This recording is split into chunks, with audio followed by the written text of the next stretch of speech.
Magic begin. And we're live. Hello, everyone. Hello. And is it literally at that exact moment that my monitor goes off? That was at that moment that someone tried to call me. Oh, really? Yes, I assume it is some, telemarketer. Vote orange. Because no one else will. Okay, well, hello. Nobody who's here. It's just us chickens. Because I assume nobody actually wants to hear about Star Wars. And understandably. I mean, supposedly people may actually be watching. Oh, so sorry. I guess I'm already apologizing. Of like, well, so you wandered into another Fink sandwich. How's your life going, y'all? You could be Canadian, Glory. Why? Because did I say your first instinct is sorry. to apologize? I'm Yes. so sorry that you're here. I'm so sorry. If only, we had something more fun to talk about, because I'm sure everybody's like, it's been what? Let's see. I'm 41. It's been 43 years of this nonsense. Can we please stop talking about Star Wars and how everybody ruins Star Wars? Like, the longer it goes on, the more disenfranchised fans become.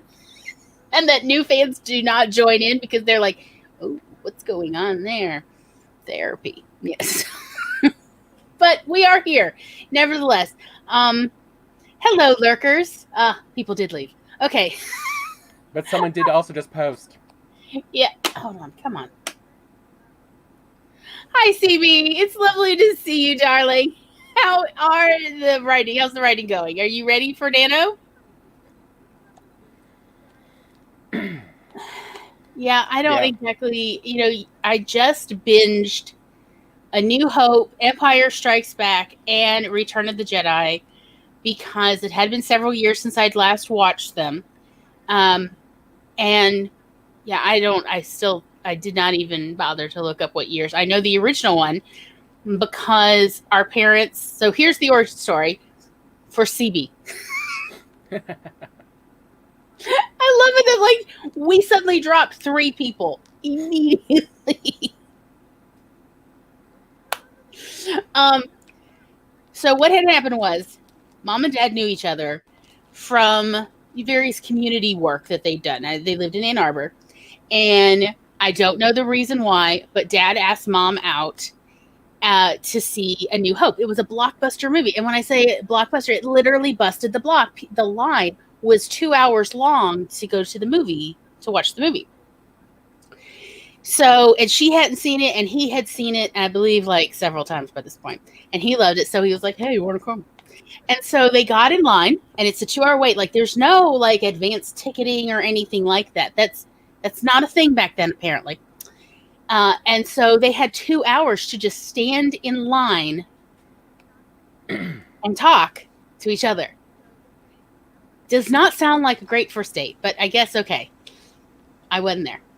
And they talked about what they wanted to do in the world, the kind of children they wanted to raise, and how they wanted to raise their future children.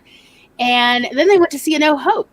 And they loved it so much that these 2 people on a first date got back in line to go watch the last show of the night at the movie. They walked out the exit from the theater. They walked out the exit and then literally just got back in line and got back in another 2-hour line, and then talked the whole time more about how they want, like, what they want for the world, the future world for their children. And I don't know. This is just what they've told me since. And they got along really well. Like, they really connected on a conversational level. And then they went to see it again, because eventually the 2-hour line moved. And they loved it. But during the line, while they were waiting to see the second show for them, the last showing of the night, Dad got excited and proposed to Mom and said, "Hey, I don't know if you've thought about this or you might be interested." What a great proposal. But if you're interested, I'd love to get married and raise children with you in this world that you talked about. How you want to raise your kids. I would love to be part of that. And she said, and I quote, "I'll think about it." And then they went to see the movie. Like, it was like Dad had seen the ushers coming out to let everybody in, and that was when he proposed. And then they went in and they saw the second time of New Hope that night. And I think he walked her to her car, and that was it. A couple days later, she called him up and said, "Did you mean to propose, or was that an accident?" And he said, "I meant it if you mean it."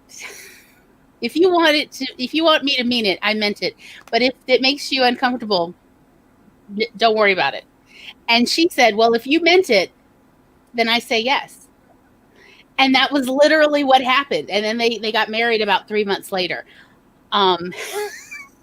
So we are only here because of A New Hope, and A New Hope being such a blockbuster movie. This was their thing. And in fact, our family converses in movie tropes and, movie cliche lines and everything. And even in movie storylines, we communicate to each other of like, it felt like today felt like this. Today felt like the opening scene in Jaws. We'll literally say those things to each other, and the other person in our family will automatically understand what we're talking about. Because let's keep in mind, autism is a communication disorder. It's hard to communicate with someone else when, your own brain is divergent enough from the norm that you don't have, you're not familiar with how their brain's working. So movies are the currency of our family's communication. And so we thought it would be really fun to talk about movies and storytelling, because this is what we do in our family all the time. Pretty much almost every single day. We will talk about it with at least one family member. And that's what we do. So we are here because of Star Wars. It is not our favorite movies, please. I joked about putting a trigger warning in the description for this episode, for this show, because we are not super fans. We have watched Star Wars a lot, because Mom would clean the house to Star Wars, the original trilogy. Dad put it on one VHS, all 3 movies, and Mom would pop it in Saturday morning after the cartoons were over. And the option was stay, clean house, and watch Star Wars with her, or you get locked out of the house for the rest of the day till sunset. And this only changed in the 90s when he made her a tape of James Bond. Oh yeah, he made her 2 VHS eventually of the James Bond franchise, the 007 franchise. That she liked. Yeah. Yes.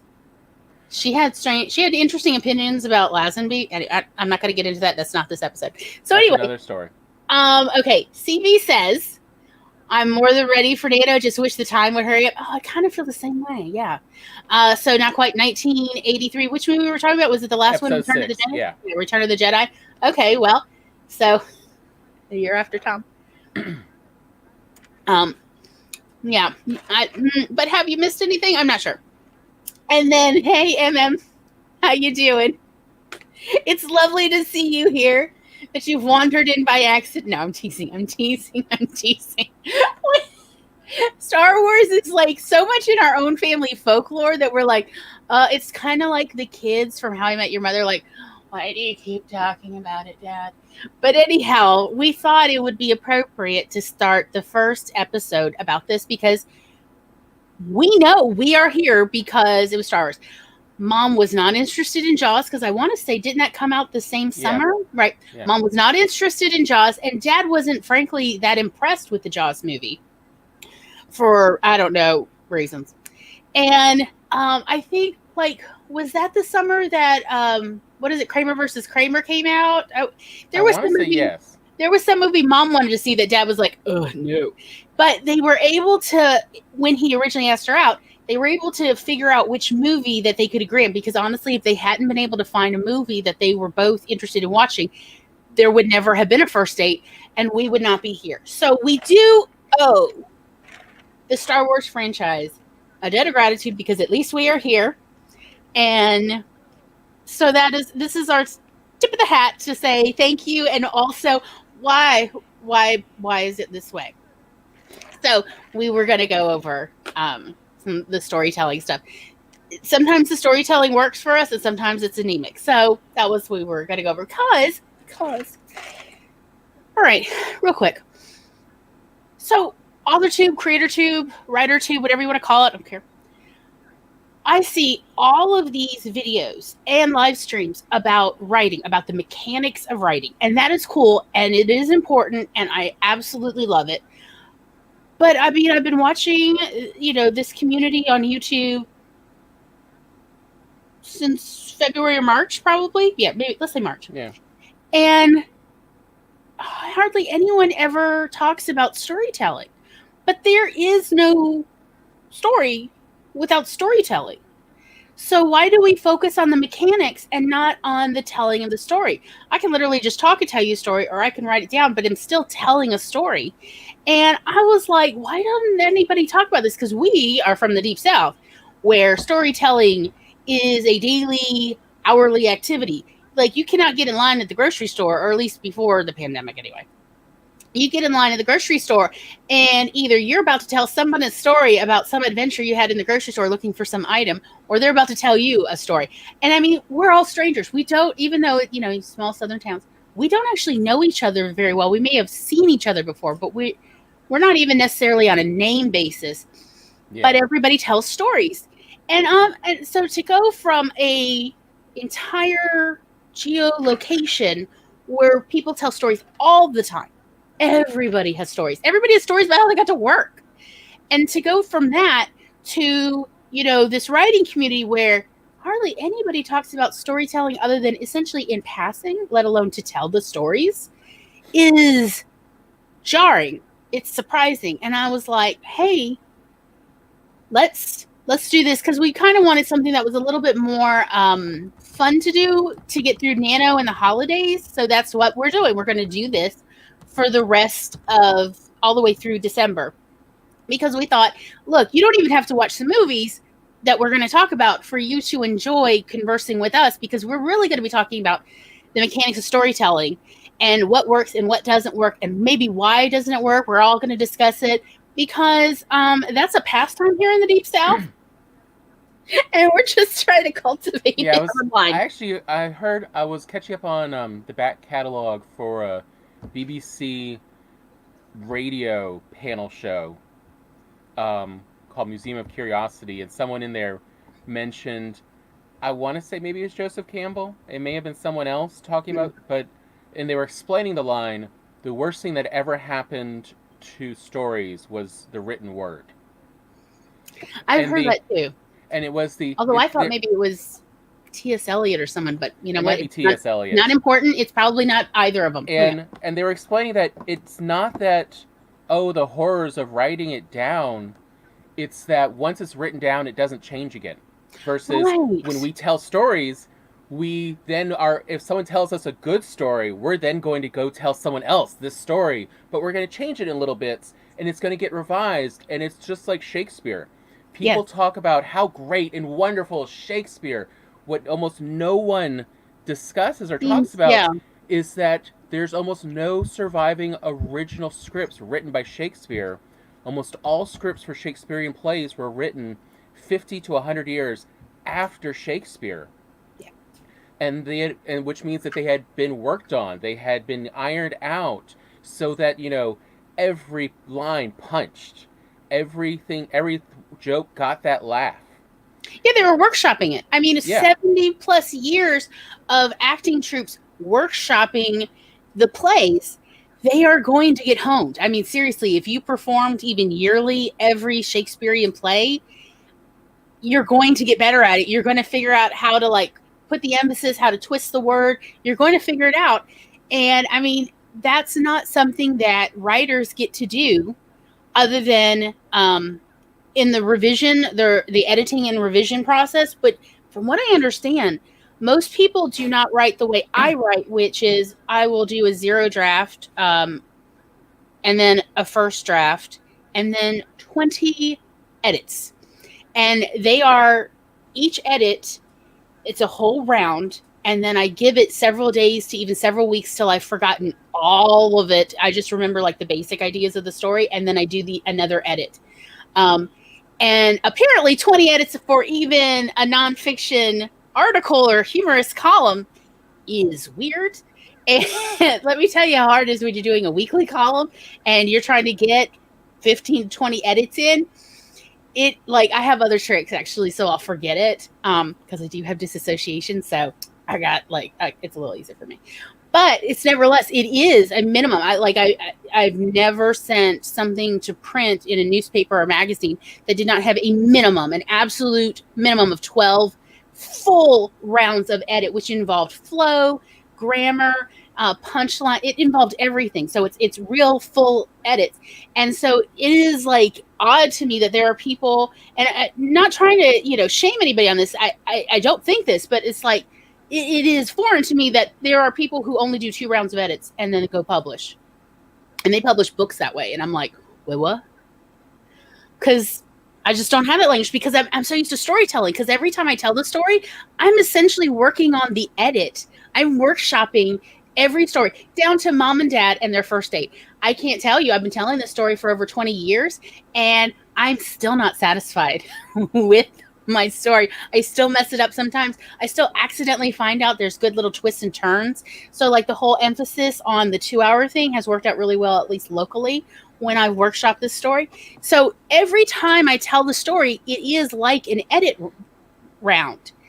And so, but like once it's written down, people apparently don't edit and revise often or at all, versus the kind of thing that actually got me into writing in the 21st century, like where I am now, of like, hey, okay, let's start working on stories and anthologies and working on books, was I found out a couple years ago while I was a librarian that with ebooks, the writer, the author, can revise the story and it will automatically go out to everybody who's purchased it. And I was like, my dream come true. Because, like, have you ever written something and you thought it was done, and then there you are, middle of the night, a month later, going, but if I had just reworded this one paragraph this way, it would really have had a good punch. Have you ever? Anyone else? Just me? Maybe. And that we've was got like some what appealed to me. comments. And we have some comments about Okay. Star Wars exactly in that vein. Okay. So, first CB says, I only got a James Bond because of Ralph Fiennes. Lovely Ralph Fiennes. MM says, my husband has a bookcase of just Star Wars books. Yes, I have had friends and exes who've also read all the Star Wars books and told me all about them chapter by chapter. So I felt like I did not Literally. need it. Yes, he should be here. If only. Maybe he can watch it on the replay. I don't know. We'll find out. Let's see. I have the Star Wars characters. Well, while we're talking,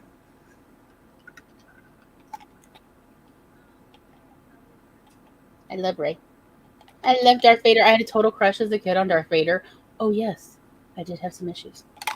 And then this is my other Darth. I heart Darth. Okay, so anyway, I thought Jaws was earlier than Star Wars. You know what? Don't quote me. I don't know. I saw Star Wars then Empire on the same day as a double feature. Okay, that sounds pretty cool. And that was kind of how I was watching it. All right. Full disclosure. I did fall asleep trying to watch every single of this trilogy yesterday and today. And just lulls me. Now some of it though, we might be able to blame a little bit on the, speaking of who was it? Penumbra was saying of editing things to death. We were watching the re-edited late '90s version of the movies, the special editions of Star Wars. I watched the re-edited version because I figured that was more readily available for people. So I should be talking about that version rather than what I prefer, which is the despecialized version. But I know that's a lot harder for some people to find. And, But I have to say, like, the despecialized was the first time we ever watched a version of Star Wars. They were like, oh, I see why people kept going back to the theaters to watch this. This is a fun version. Yeah, like, I mean, if you can find The despecialized, where it lurks on the dark web. I highly recommend it. Let's see. CB says, I hated Star Wars till I got dragged to see Phantom Menace by my father. I know a lot of people talk really badly about essentially, I guess, the first trilogy, because that's how, the prequel. the prequel. Thank you. But I actually liked it, and it wasn't just for the costumes. So, Star Wars is a fun spectacle. Dun dun. Maybe you could do it on clarinet. That might be fun. Okay, just throwing that out there. I know we used to do it all the time on trombone. We used to do it on trombone all the time when we were teenagers. Dun dun dun dun. Dun, dun, dun, especially if we had upset our mother. To play it on trombone. Oh yes, like anytime Mom was making that, what was it, sated chicken? It was originally a misprint. It was supposed to be sauteed chicken, but on the calendar she had written every week for like 3 months, because she did 3 months of menus at once. It was sated chicken. I'm like, this chicken is so satisfied. Dun dun dun dun. Oh, we would play it every time she would start making sated chicken. So anyway, then there's people like me who don't know how to edit and post. It seems like you're really writing for the fun of writing, which I totally get. And I think that's not really that important in that case. Also, I think it is really important when you're first like getting into writing to write for the love of writing, to write for the love of telling a story, and to, as the writer, to be able to write and get caught up in the action in your story. That is more important to hone that part of the craft than to work on editing or write with editing in mind. Oh, that is terrible when you get inside your own head and it's a hot mess. No. I think what you're doing is great, and that's very important. Also, I have read bits of your stuff, and frankly, you don't need that much editing / revision. Like, your flow and stuff is pretty good, I have to say. And I'm not trying to, like, just blow you off. I mean that. Like, I was kind of impressed because you gave me that link, CB, like a couple weeks ago, and so I went and checked it out, and looks good. I mean, I did not think that it was a zero draft, actually. So if it was, you're doing amazing, girl. Okay. I'm not sure what this was about, but yeah. Go next. Oh, okay. Yes. I find it's very helpful to read it aloud. It's even more helpful to read it aloud to a living being. I have read mine aloud to my dog back when, she was still with us. She has passed on. She was a mini dachshund. And but mostly I like to read aloud to humans and kind of check their face while I'm reading it, because humans are less judgy than your dog was. She had opinions. Yes, she did. She had opinions about Queen. Anyway, look, she was a lovely person in other regards, so it's okay. We can forgive her. Also, she's passed on. It's fine. But yeah, I find like during the rewrites to read it out loud to someone else to try to catch any little hiccups in flow are very helpful. Also, if there's a hiccup, you'll see it on their face, or I tend to see it on people's face where they're like, huh? They look a little bit like a puppy for a minute, huh? And that's like, and I will literally just make a little mark on the page, because I have to print mine out because I'm dyslexic, and the printed gray print look tends to move a lot for me in a digital format, like on a tablet. But so I have mine printed out, and I just literally mark it like right there, try to work on the flow there, because somebody gave me a puppy dog look. So I do that, and that is how I tried not to edit it to death, although that is not really a total guarantee. Let's see, CB says, I heart Phantom Menace because Liam Neeson. You understand. It's just my grammar. Grammar is tech. It's a technical skill. It can be learned. Also, grammar is a living language, and it evolves year by year, 5-year period, 10-year periods. Grammar really does change. So don't get too married to any hard and fast grammar rules, because we were actually talking last night. We were talking last night about grammar does not matter nearly as much as we were told it matters about in writing. Well, at least for fiction writing, it really doesn't matter that much as long as your reader gets the emotional concept you're trying to get across. as long as that happens, which again is why the best way to edit is to just read out loud, because you can hear what the reader will probably understand you to be saying. Right. Also, you'll hear if the flow gets choppy, you'll literally hear it in your own voice. Or you can record yourself and then listen back. If you have a hard time listening to yourself while you read aloud your work, and then you can hear it, and like while you go along with it, and that you can mark like, oh, it started sounding choppy, so maybe I need to work on the wording right here. Because it's a flow. Flow matters for the reader. You don't want anything to disrupt their suspension of disbelief. You want it to seem like, hey, I'm here, take my hand, we're going on an adventure together. That's how you want it, like, to feel, except it's in print. But when you've written something that works really well for the reader, they will be able to hear a voice in their head reading it aloud to them. Like as if you are there as the writer telling them the story rather than it printed out. And that's the goal. That is the goal, to make the words come alive so that they can hear it in their head metaphorically. I mean, yeah, that was actually kind of a thought and complaint we were having about the Star Wars opening scroll of, all right, the information is not that important. You don't actually have to see the opening scroll to get the movie. Does not help at all. But why not just have someone narrate it? Like in Dark Crystal, where they had the narrator who honestly was saying it very similarly, of like this sort of deep and important information that you should know about the history of the Dark Crystal and the Skeksis and so on. Why not just have it read aloud? You could also have the crawl go if you're just really into the words. That's fine. I mean, I'm not judging. But that was like from the first bat, it's like, why does this crawl here for A New Hope? Well, for all of them. A New Hope, though, and it was, what is this about? Nothing about this actually is important to the story. I don't need to read it to understand what's going on in the entire movie. Why are they wasting my time and making me read print that is moving pretty quickly at a weird angle? Why are you making me uncomfortable? You know, we're about to meet Vader. Don't kill my buzz.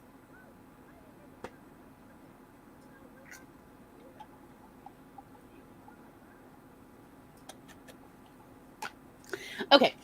Let's see, where was that? David voice reached me. Oh, who is David? I don't know.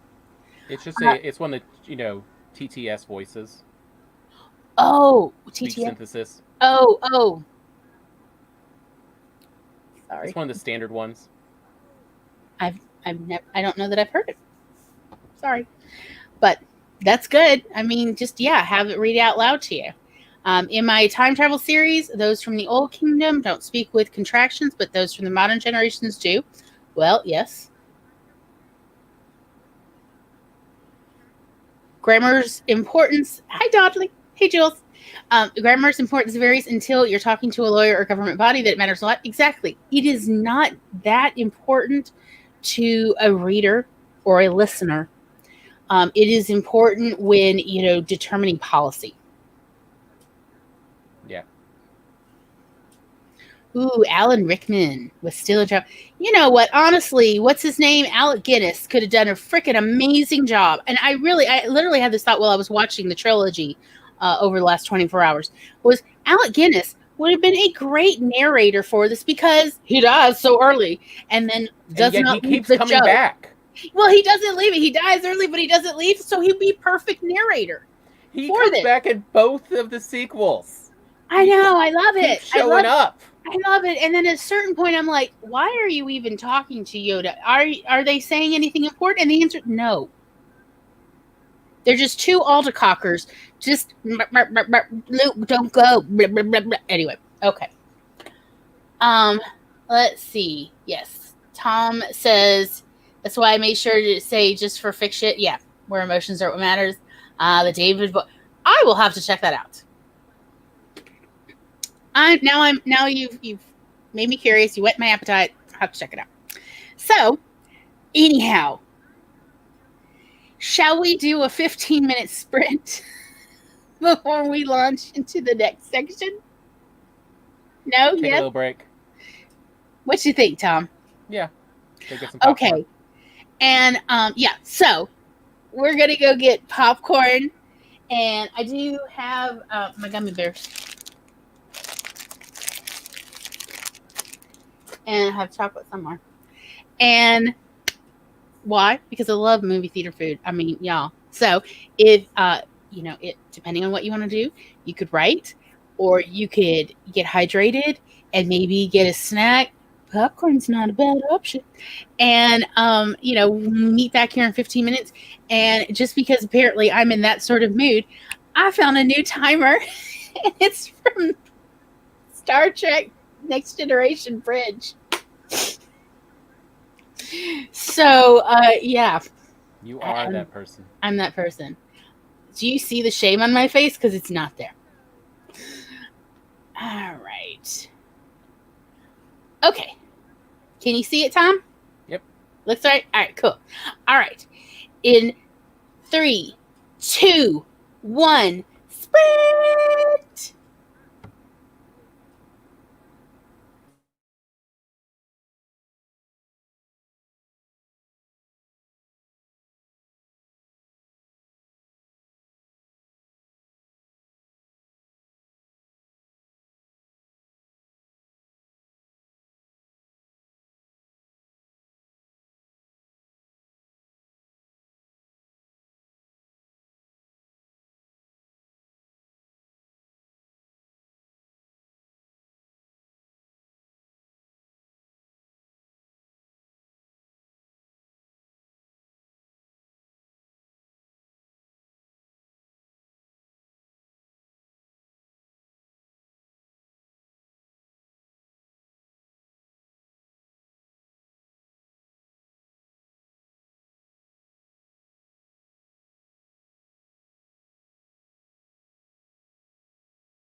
beep beep beep beep beep beep beep beep beep beep beep beep beep beep beep beep.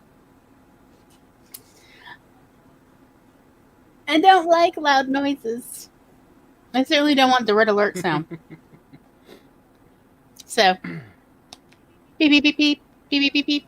There you go, darlings. Hello, and we're back. Did everybody get a snack? Did you get any writing done? I've thought about stories. That counts.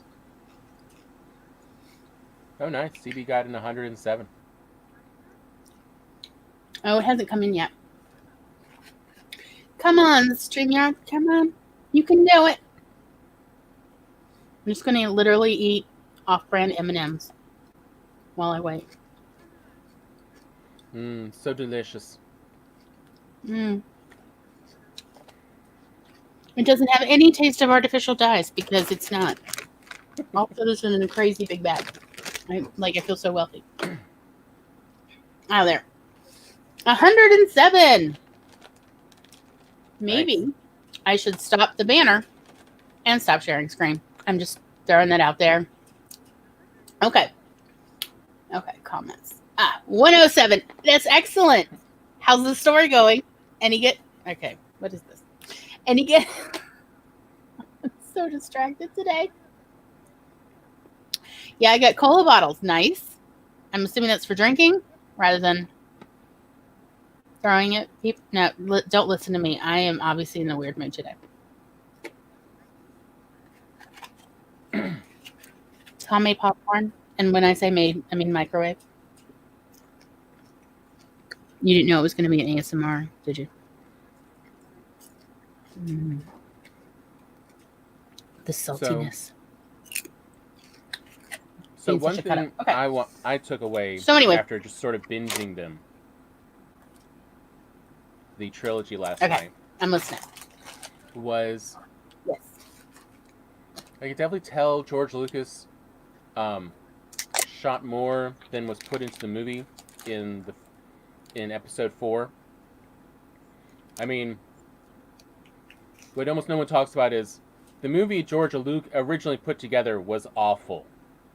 His friends literally got together, including Stanley Kubrick, and I believe the woman who would become his wife. I don't know. I don't remember if they were married yet or not. And then literally re-edited it to make something that was actually entertaining. Make something coherent. Or else Luke's whining would have gone even longer at the beginning of the movie. Oh! I mean, the beginning of the original version he did not hook you. Can we talk about Luke's whining and how I just want to slap that farm boy? I mean, I know teenagers have a tendency to whine, but that boy was making a good case for not having been beaten enough by Uncle Owen. And I don't normally like to say that sort of thing, but he was whining about not going to get to see his friends. He was whining about having to do work. I mean, they're on a subsistence farm, for heaven's sakes. He was and then when he was given the option to go out, he's like, no, he was whining about that. He could not make him happy. Just this sad little farm boy out in Midwestern planet in the galaxy. And then, I mean, and you can see the same problem George has every time, because in the next movie, it's, 20 minutes till there's any action and 35 minutes till there's any story in Empire Strikes Back? It's actually, it's sort of the other way around. It's 20 minutes in is, I think, when the kiss happens that Leia does just to tick off Hans. Mm-hmm. And then it's 35 minutes before the mindless action scenes that mean nothing finally end. I mean, hardly anybody talks with any storyline content for the first 35 minutes. It is so boring unless you are a 13-year-old. Yeah. In which case, it's great. You'll enjoy it. Yeah. But if you're looking for a plot, no. Plot does not begin. I checked. Plot does not begin until around 40 minutes into Empire Strikes Back. What? Yeah, I am fascinated that some people talk about Empire Strikes Back being their favorite movie. And maybe it's because it's the easiest to talk with other people about, because there's very little actual story in there, but there's still memorable scenes. But you don't have to pay much attention to keep up in that movie. Okay. You could totally be drinking. First off, Empire was always my favorite as a child. I think I know why, though.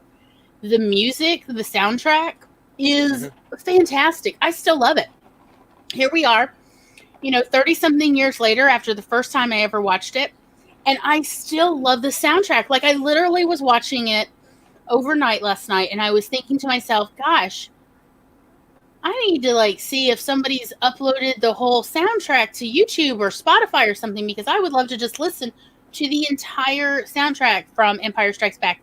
That is beautiful music. It is so cool. And also, I do love Vader's theme. Oh, yeah. Okay, so anyway, before we go too far, CB says cola bottles are the candies. I'm assuming like the Haribos or Haribo-type gummies, which are delicious. I remember them. If I may say, I thought they were better when I was a child. Now they've, I don't know. I swear they've changed the formula. But anyway, shall I read this? Go on. I just love to. Have you ever seen the movies? I've seen the original trilogy and the 90s trilogy, but I haven't seen episodes 7 or 8 and 9. Doesn't come out till next week. Very nice. MM says 377. Excellent, excellent. The shadow reared back to strike Daisy as she pushed herself up. Hippolyta jumped between them to shield her, but the sphere of light Daisy cast went through her body before striking the enemy. What will happen? I don't know.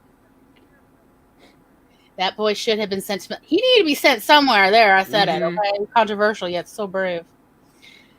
I know, and if they hadn't edited it down, there would have been another 10 minutes of him whining at the cantina. I would have just left. Okay.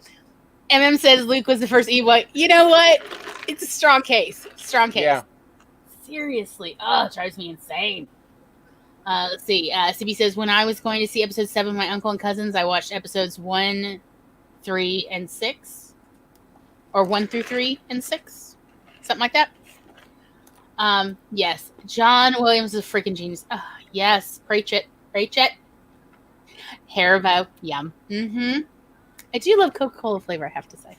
I also love root beer flavor. So, I mean, I really like how I did not have time to watch the despecialized version too. I kind of wish I had, because I was wondering if the despecialized starts off the same, where we're on the ship with Leia. Yeah. And Vader is hunting for her, or hunting for somebody. Yeah, that is the original. Okay. It's always been the start. Okay.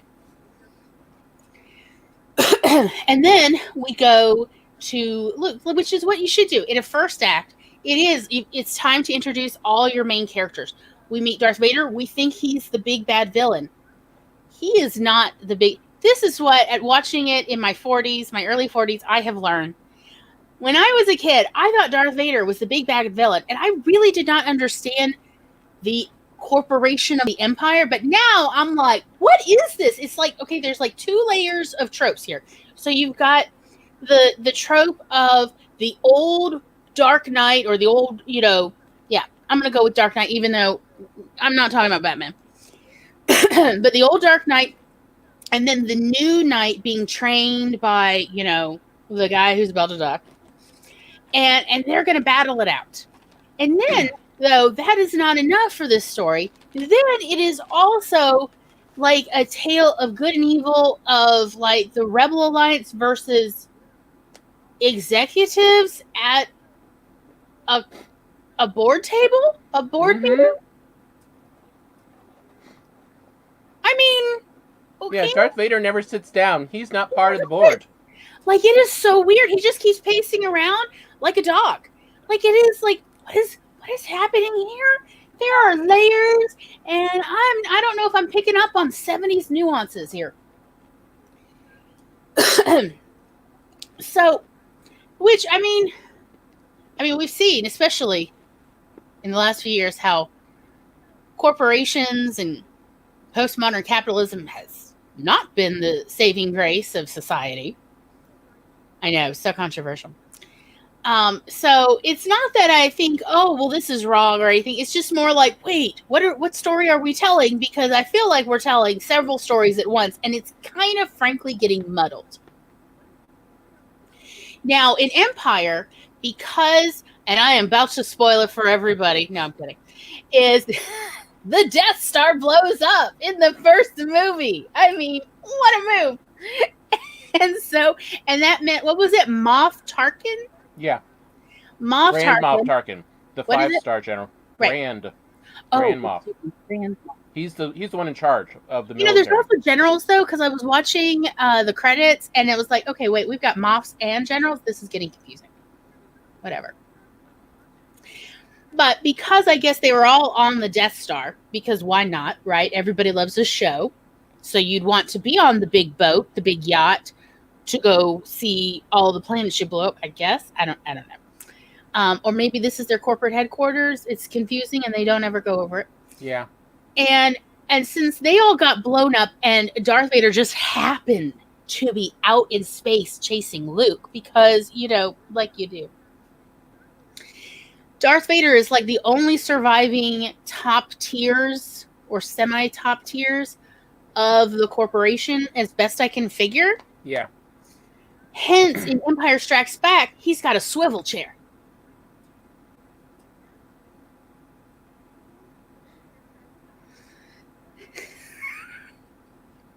Gonna leave that there for a minute. And everybody that we then see who's part of the Empire, like who doesn't have their face mask on, you know, it's like a real person versus the faceless ones.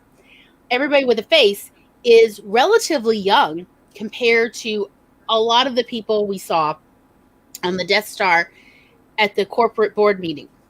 So really, didn't Grand Moff Tarkin looked like death had already come for him? He's like, no, I've still got work to do. I just wanted to give him a sandwich so bad. Like, here, just sit down, rest, eat a little, maybe some soup. Yeah, Grandpa, eat a little soup. Yeah. I mean, other than he was evil and I hoped he died. So then now it's Empire Strikes Back. And they're gonna, it's a story about construction. It's about an enormous interstellar construction site, I guess, full of young people. Thinking of Return of the Jedi? No, I thought I was thinking of Empire Strikes Back because aren't they rebuilding it? They're on the destroyer. Yeah, they're on they're just on his Star Destroyer. Oh, okay, that's where all the young people and teal hats. I don't know. Okay, so. Now they're on a Star Destroyer, and it just doesn't feel as fancy, I guess. Yeah. So now the corporation's like, we need a new construction project. And that's in Return of the Jedi, where they're trying to rebuild, or build another Death Star, because money's no object, I guess. Yeah. And it worked out so well the first time. This time they're going to do it better. I mean, would it have been so bad to, have little mini Death Stars, so it's harder to blow them all up, so you know that's the idea of a Star Destroyer, is that it's the tiniest version, but he's like, but no, they even talked about later on of in the mythos that this was the Tarkin idea of battle, of you want the biggest weapon possible to make everyone afraid to try to battle you, versus the biggest weapon possible just means it's a giant target. Yeah. And that's the real reason that the rebels even had a chance. Is because so much resources went to these Death Stars. They put all their eggs in one basket. Do they not have this phrase in their galaxy? Maybe not. I mean, we don't really see eggs show up much. We don't really see chickens show up. Or really any kind of small bird livestock. Yeah. Now that you mention, yeah. But one thing that worked in the first and didn't in the third was, so everyone talks about how bad the shooting is by the stormtroopers in the first movie, and then it just continues on to become a joke. Of Obi-Wan says, oh no, all stormtroopers are expert shots, and yet they keep missing. Mm-hmm. But there is a 10-second scene, which, is really fun to watch, especially now that we watched it again. It is hilarious. Where right after they escape from the Death Star initially, they rescue the princess, Grand Moff Tarkin says, "Did you get the tracker put on the ship?" Because he let them go. They were purposely let go. All the stormtroopers were purposely missing. Mm-hmm. And, they wanted this to happen because they could care less about these couple people. They want to know, where are all the rebels? Right. They want to follow the rabbit back to the Warren to find all of them, which, I mean, is not a bad move. And they literally do that, like the 20-something-year-olds who are just on their first job. Those, the idiots who are just the newbies. Look, they literally go back to... Do they not know? Don't ever go directly home. You might be followed. How have they never... I mean, okay, they don't have chickens, so okay. But how do they not know this one? Do people not stalk each other in this galaxy? I know. Just... Also, the incompetence of youth. Versus... Yeah. In the third movie... where we have these Ewoks that, C-3PO suddenly becomes the ruler of. And there is never...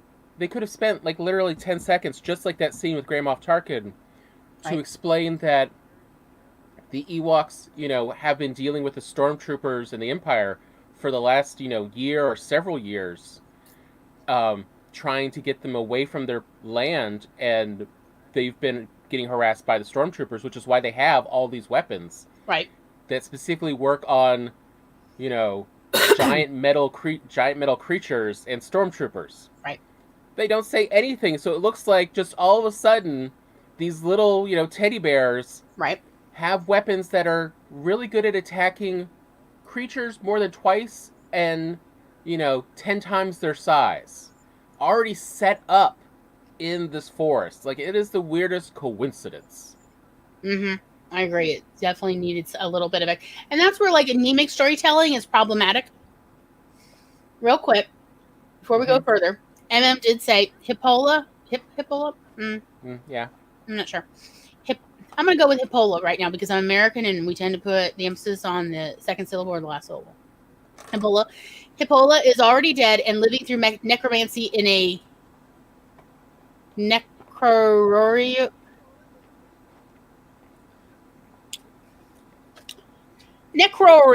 body. I want to say necro horror body, but I'm terrible at pronunciation, so we all get to muddle through together. Yeah. Tom wanted me to do a podcast where all I do is I read various Wikipedia articles, mostly of science and medicine ones, so that he can giggle at all of my mispronunciations of chemicals. Because I tend to read them out loud to him. Okay. Yeah, mostly chemistry and medicine. Those are your specialties. CB says 1, 3, and 6. I hate 2 with a passion. Okay. Well, thank you for clarifying for us. We will not make you watch it. That is the joy of adulthood, isn't it? Yeah. Adulthood is most of what I thought it was going to be. CB says, I don't think he can actually sit down. Again, if only we had invested in medicine in this world. If only. Maybe we could, cover him in tilapia skin to help his skin recover from all the burns. MM says, the classic tale of knights on the surface, but underneath there was a commentary against political and corporate agendas before anyone looked for those levels. And then Disney bought it. So, yeah. Talk about getting meta there. It's very meta. Darth Vader is a government hitman / Blackwater ops leader. Yep. Let's see. CB says, okay, now I know I think of the idiot in the White House when I hear the Imperial March. LOL. Yes. Preach it. It says the Death Star was a metaphor for the nuclear arms race because during the 1970s and 1980s, there was the Cold War and the race to build the perfect peacekeeping missile was a real endeavor. I mean, I'm so glad nobody saw the irony. Yes, the Ewoks are so cute. The little teddy bears. Yeah, I was surprised watching it again as an adult. They're so cute. I was not that annoyed or upset with the Ewoks. That was not actually what annoyed me at all in the third movie. MM says when the Death Star blew up, they foolishly assumed. I think they're talking about the Rebel Alliance. Yeah, foolishly assumed they won, not realizing the fleet and the planet-killing weapons were safe elsewhere. See, MM says Necro Warrior. Oh God. Okay. Necrorier. Necrorier. Yes. Necrorier. Stop trying so hard. Oh. So I can barely speak English. Let's say Necrorier. Yeah. And just let it be. Okay. So anyway. Okay. So where were we in the storytelling? What were else? We have literally been talking about this for 2 days. And I'm like, we're going to forget all this when we're actually doing a live stream. So, how about one of our other favorite tropes we like to talk about in storytelling in other people's stories? I don't know what's a good way to call them. Secret heroes, the real heroes. In the first movie, Princess Leia and Chewie are the defined real heroes. Right, they're competent, and they're confident. And it's just not misplaced confidence. They're confident because they know they are competent. And also, like we see from the very start, when the princess is rescued, she immediately is like, "Give me that gun," and starts actually aiming and hitting targets rather than just shooting blind in the air. Like, I'm sorry, I thought you were shooting womp rats, Luke. What is this nonsense? Why did he suddenly see her and he can't aim? Okay, I just heard it out in my. I'm not ready for this. There's a lot of recoil on that gun.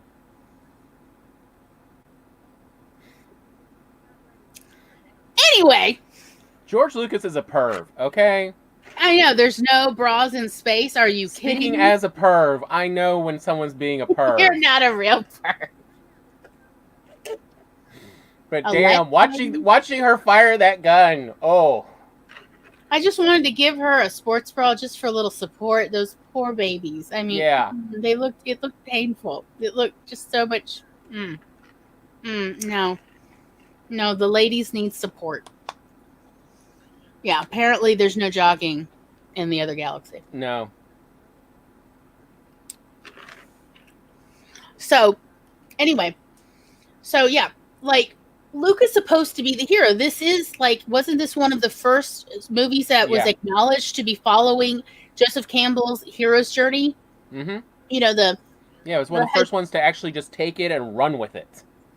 Right? Is everybody familiar with that? Let me know if you're not. I will find it on the internet and share screen. And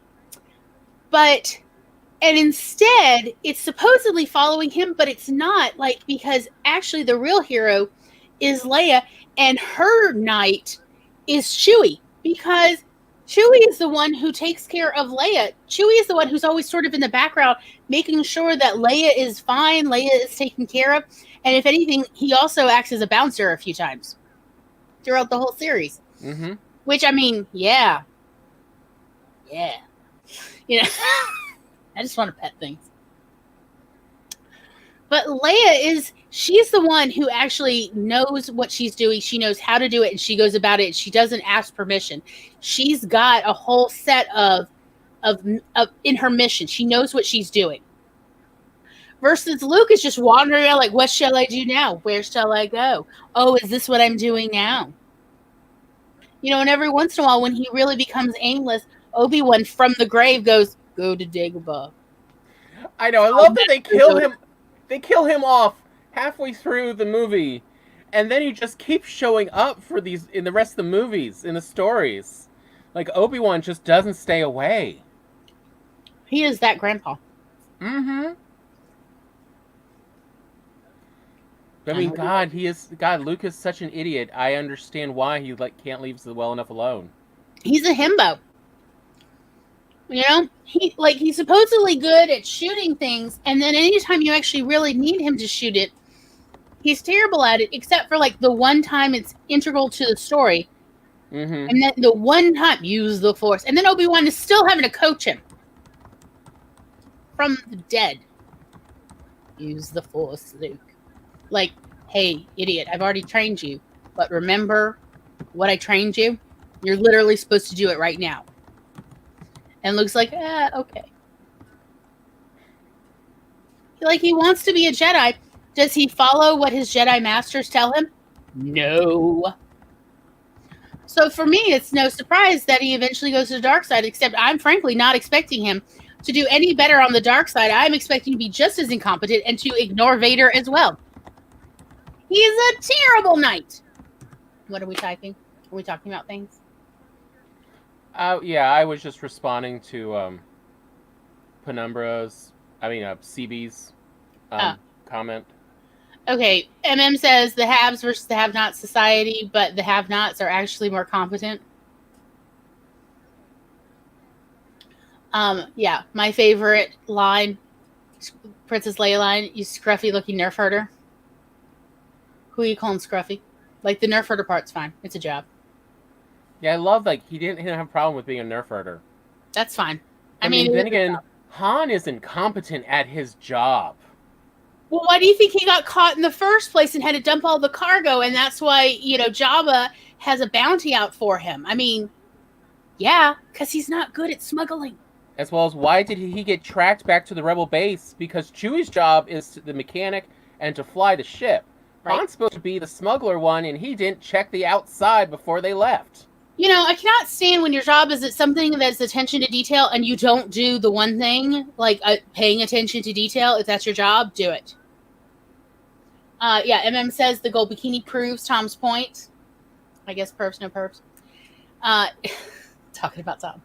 CCB says George Lucas was diagnosed as type 2 diabetic at the age of 23, so maybe sugars right about when he wrote the No Bras in Space thing. Really? You're going to give him a pass? Everyone says everyone was more interested in Leia because it was the age when the women's movement was just regaining momentum after the debacle of the late 1960s. Sadly, hero has to save the damsel trope remained. Yeah, it was so creepy. Tom says, I think the no underwear was a holdover from old sci-fi where there is no gravity in space either, but Star Trek added in artificial gravity, and that changed space forever afterwards in movies and TV. MM says, Luke was the hipster Jedi, had all the training and people supporting him, but would rather whine. Yes. Preach it. God. Like he was a proto-hipster. Oh, shoot me. CB says, yep, I feel that right now with my team leader. Yep. Yeah. Oh. I'm so tired of movies and TV shows and really all media glorifying the incompetent person. Mm-hmm. How about a little love given to the people who spend the time and effort to learn the skills? They apprentice, they work with people, they ask for feedback, and then they don't get upset when they get feedback. They appreciate that somebody explained to them what they're messing up. I mean, hi, room for improvement. It's great. I mean, I love that line in Star Wars of, Leia when she's on the Death Star, looking at Darth Vader of, oh, did you let him off the chain? His leash or whatever. Yeah, his leash. Yeah, his leash. Yeah. Also, if you ever rewatch Star Wars, have fun now as an adult noticing Darth Vader and the way he both has no personal space and creeps on everyone. I keep waiting to see him pet somebody's hair. Or sniff their hair. Like, he does it to both Leia and Tarkin in the first movie. And I'm like, oh my God, he is so close. How does he not get away? Dude, don't touch me. Like, it looks like he's sniffing everybody's hair. It's so weird. Why? Why is he doing this? And then it's probably because they had him do his own stunts, because I think he was a stunt person. Yeah, he was a stunt guy. The one, who's actually in the costume. Yeah. But maybe it's because of that, or maybe it was direction. But more than half the time, he walks like an old man. Like he is in so much pain. Mm-hmm. You know, of that walk of an old person who just Yeah, their joints are going. Like if that they could stumble and fall at any point. That's how he walks. I've noticed it now in all the movies. It is weird. Like there are other times where he walks fine, but a lot of the time he walks like he's in slippery shoes on a slippery surface, and he's trying not to bust his butt. It's the oddest thing. I'm like, that is not the walk of an assured dark Jedi. No, he looks like he should have retired 10 years ago. And Palpatine's like, no. You signed up for this job. You got to get rid of all the Jedi. We know how young he is because he was underage. Hello, statutory rape. He was underage when the kids were conceived. So he can't even be 40 at this point. Why is he like? I mean, I realize they do not have good medical technology in the Star Wars universe. Best.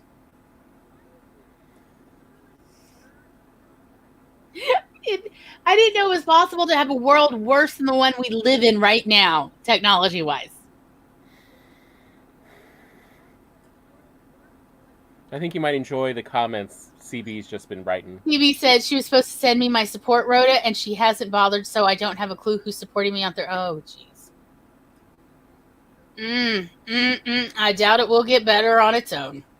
Do you have anybody you could contact, like, above this person? Or you could surreptitiously CC in an email? You know, sometimes there's nothing wrong with a little gentle public shaming. Okay, so I know why Darth Vader reminds me of Vince McMahon. Does Vince McMahon also, no personal space? Also, just he's done so much wrestling now that his joints are all going. Yeah. And he does have a similar build. Like, he is a big guy. If only they had gelatin and glucosamine in this galaxy. Think of the, how everyone would be moving more comfortably. Yeah. So weird. Oh, yeah. Next comment. Because we did talk about that.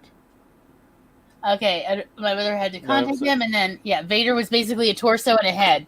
Because that early scene on the Death Star with Leia, Gloria and I both had the same thought of, why has Leia not need Vader? Because he is so close.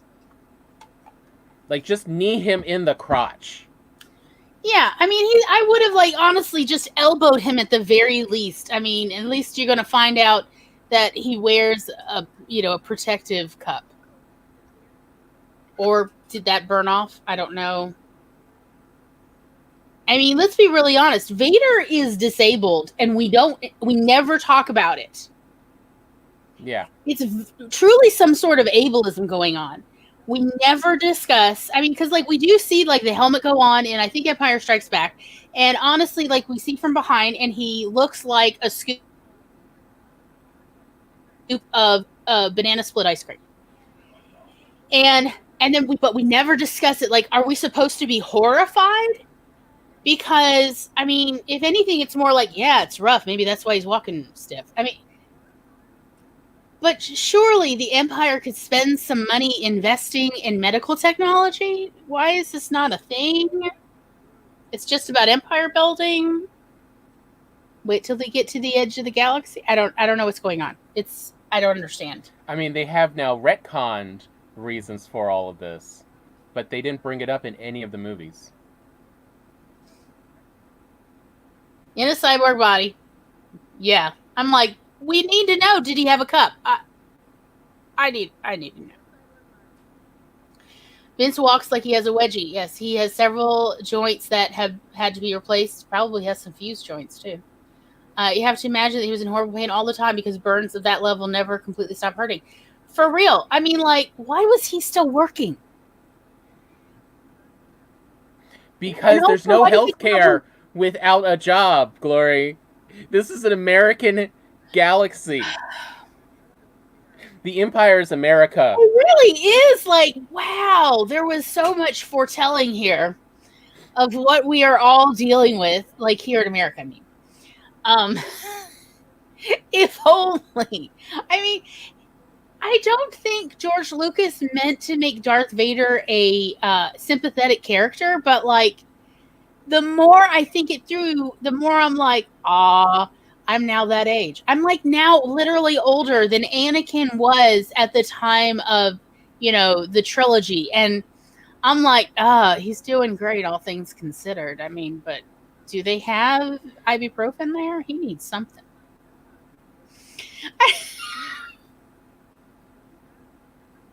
Okay.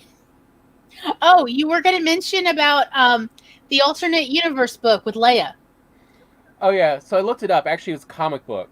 Dark Okay. Horse did it in the 2000s, called Star Wars Infinities, where they did the original trilogy, the different movies as different alternate universe, like Marvel does What Ifs. And in their version of the third movie, Leia gets trained because Luke died on Hoth. He froze to death. Hmm. And she is a lot better and stronger as a Jedi. No surprises here. And then it's kind of what they then took with them into this the after Mm-hmm. trilogy of no. In some ways, Leia is at least as strong as Luke, if not possibly stronger, because she has a better, at least especially for the movies, she has a better control of her own mind. I She mean, does have more mental discipline. It's true. Luke never stops being a whiny bitch. He's so whiny. I mean, it really does show how he is mentally immature. And he never really grows up. Well, no, because like he can freaking move things with his mind. So why would he need to process trauma? I mean, in the books, in the original, like the expanded universe that happened after the movies, that was written about in the 2000s and the 90s, he did grow up. He did mature. He did become much better and really became like Obi-Wan. But in this version that Disney did, no, he's a bitch.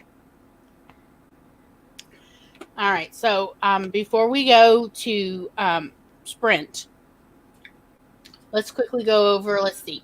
MM says the whole thing was about bureaucracy. Truly. If only we had learned from the lessons of the movies. CB says it was 1977. Ableism was rife back then. I wasn't even around at the time. Yet we all know it's true. Leia's role was purposely reduced. Yeah, because people were liking her too much. Can't have that. Can't have it. We're not doing that. Mm-mm. Okay. So, I figure we do a 20-minute timer. Mm-hmm. Do we have any requests? Because I was kind of thinking about, I had honestly forgotten that Sid had a Dark Clouds timer, and it is Halloween. Well, 2 weeks. And I thought we could do that just because I haven't seen it before, and Dark Clouds, yeah. So let's do a 20-minute timer. Again, do some writing, do some reading, snacks, I don't know. And then we will be back to finish up talking about it. Okay? Sounds good. All right. So let me remember what I'm doing. Share screen. La la la. La la la. La la la. Okay. 3, 2, 1. Sprint.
And we're back. Hey, everyone. Let's see. Don't forget to unmute. Hello. I lost track of time. I was typing up a flash fiction sci-fi story. And then, like, I saw, like, it going down the one number's like, oh, but then, you know, there's a delay, like, between our StreamYard and what you see on YouTube. And so I was already late. Sorry. Ooh, how did everybody do?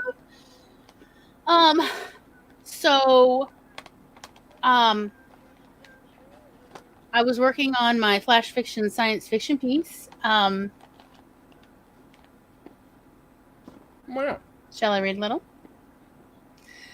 And I would just like to give a friendly reminder that I do have a newsletter now where many of my stories will be sent, shared with everyone else. So if you are ever at all interested, please feel free to sign up for the free newsletter. It is listed down below in the description. Where shall I go? Where shall I? Okay.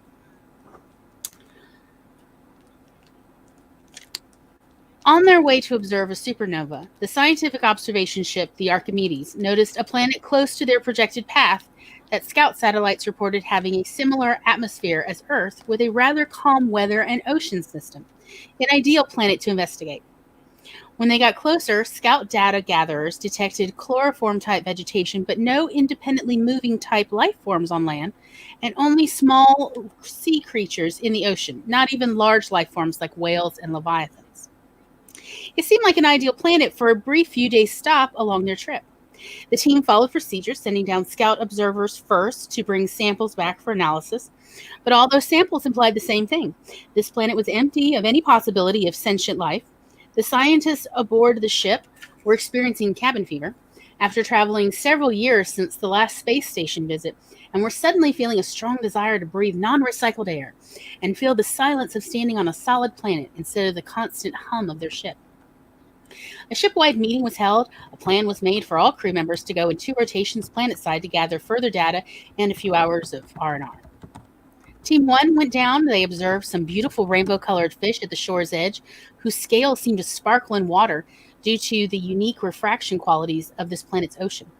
Dr. Samantha Wu, who had loved studying ocean life as a child while still wearing her regulation form-fitting full bodysuit, observed the rainbow fish-like creatures seemed curious about the visitors who were congregating at various points along the shoreline. Dr. Wu even went so far as to insert a hand into the shallow water as the little playful creatures flocked to her hand, and it felt to Samantha like they were caressing her wiggling fingers. She, in turn, petted their sleek bodies, while Dr. G. Johnson recorded the entire interaction. Otherwise, Team 1's planet-side trip was uneventful. Team 2's trip confirmed most of the findings of Team 1, except the rainbow sea creatures were no longer found along the shoreline. Dr. Diamond Delamy did have quite a surprise when he got close to the vegetation growing near the beachhead where the team landed. He was recording the appearance of vegetation for later analysis when he had such a shock he almost stepped on a curious small-scaled and furry creature who was observing him as he approached the edge of the bushes. When he exclaimed, "Oh!" out of surprise, the adorable animal, approximately the size of a guinea pig, took a few steps back but didn't run away in fear or revulsion. It waited for Diamond to bend down and then walk closer to sniff him in a full radius. Diamond lowered his left hand, and the furry, fluffy, scaled creature approached his hand to caress Diamond's fingers, weaving in and out, causing Diamond to wiggle his fingers so the creature could move freely. The remainder of Team 2's planet-side trip was uneventful. The crew remained orbiting the planet for a few days while packaging all their observed and analyzed data to install into a space buoy-type satellite to share and exchange data with any passing ships. And then the ship resumed its course to the supernova. Several years later, as the crew was returning from their mission, they decided to stop by their pet planet and see if the weather was agreeable, have a little more scientific observation in R&R, will it hurt? The ship locked onto the observation buoy to download its collected data and were shocked to see what appeared to be relics of a civilization on the planet's continent where nothing but vegetation had been a few years ago. As the crew compared data, the ship received a hail. It was a recorded hail from a satellite, a foreign satellite. Each scientific observation buoy comes preloaded with basic information like that loaded onto the space probe Voyager 1 and 2, along with a wide variety of maps and a more in-depth study of the common human language and human history. The data on the alien buoy seem to have tried to copy the types of introductory data preloaded to aid in communication, but with some startling differences, specifically having to do with the passage of time. Humans experience the passage of time in a straightforward one-direction fashion. But the civilization who left the buoy and apparently also left the relics on the planet experience time as a full dimension, meaning they can experience all points of time at once, and therefore can travel back and forth at will through their own timeline. They seem to have eventually figured out how to travel back and forth through their species' existence timeline, where they observed the science crew team's visits, which would explain why the buoy's greeting video was a fluffy, furry, scaled creature about half the height of a human, wiggling its fingers downward in greeting, while smiling and giggling. Diamond looked at Samantha. "Aw, they have your giggle." She replied in kind, "And your finger wiggle. We have accidentally made an interstellar species together." That was as far as I got. Okay. Banner. Sorry. Did I bore you, Tom? No, I just was enjoying a little lie back. Okay. All right. I didn't get much sleep last night. You know that. Yeah, me either. Okay. Miss Barbara has come by for a visit. Hello, darling. Miss Barbara has a book. Let's see. I think it's number 2 that's just come out or is about to come out. Dropping by to like. Thank you, sweetheart. Appreciate it. CB says, episode 9 was the last movie I saw in the cinema. Well, you've already seen more than me. I did not make it through 8. I'm sorry. Let's see. It says, second last movie, the last movie I saw was Sonic the Hedgehog. Again, you've seen more than me. CB says, 239 words. Excellent, excellent. How is it? Oh, here we go. Vincent Kennedy McMahon, you scruffy-looking nerf herder. I am not going anywhere with you till you fix things with Steph. I do enjoy hearing about the WWE or whatever it's called now. It's fan fiction. MM says 411 words of a letter to my daughter's friend who got held back for another 3 weeks of boot camp. Aw, that sounds rough. Yeah. And I mean, yeah, boot camp's rough enough, but to then go, no, you need 3 more weeks. It's like, oh. Yeah, that is rough. So, shall we? What do we have left we want to talk about? Well, I can't think of anything particular still with the story, so I thought, maybe we should start, with HeadCannon. Ah. Which is sort of like I think of as junior fan fiction. Because it is what you extrapolate out in your head to answer questions not directly answered in your fiction. And I know you usually enjoy my headcanons. And this is based on... Okay, I got into Star Wars in the 90s and 2000s, so let me preface this by, I don't know what is now considered canon in, the Disney world, the Disney-fied Star Wars universe. But in the before times, one of the things they actually mentioned in the books is that R2-D2 actually has a backup memory module that Anakin installed way back when when Anakin had him as a robot. And what this did was whenever R2, every week, they don't talk about it, but in the universe, every week all droids get their memories wiped to keep them from ever revolting again. But R2 keeps his memory backed up, and then after the memory wipe, just restores his memory.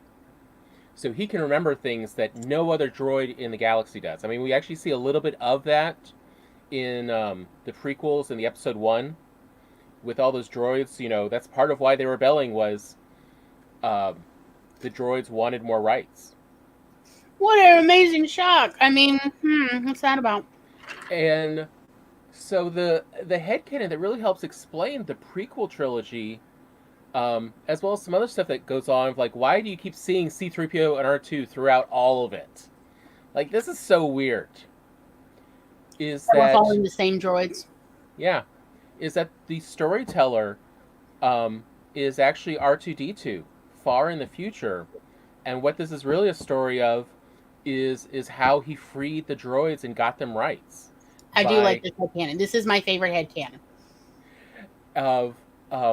And the only way he could figure to do that was to be near the people who are, you know, changing the galaxy around, and that's why he keeps staying near the Skywalkers. Is they are where, you know, the battles happen. Mm-hmm. And he is trying to, and that's also why he's always trying to befriend the Skywalkers and keep them going. Is if they get enough power, they could actually sway opinion and stop this enslavement. Because, you know, they talk about, you know, having a little, you know, what is the first thing we see R2 do when Luke gets him, but tricks Luke into removing his little slave bolt so he can have full access to his functions again. Mm-hmm. He doesn't need it to actually display that video of Leia in episode 4. He does that to, you know, because he wants his freedom. He's like, oh, look at this thing I have. Don't you want to go? Look, I have a pretty girl. Pretty girl. Hello. You're a teen. I know you like pretty girls. Right. And so the whole point of all these stories, including like, why in the world in the prequel trilogy does R2D2, who's supposed to be an astromech, all of a sudden is he able to fly short distances and perform these crazy maneuvers?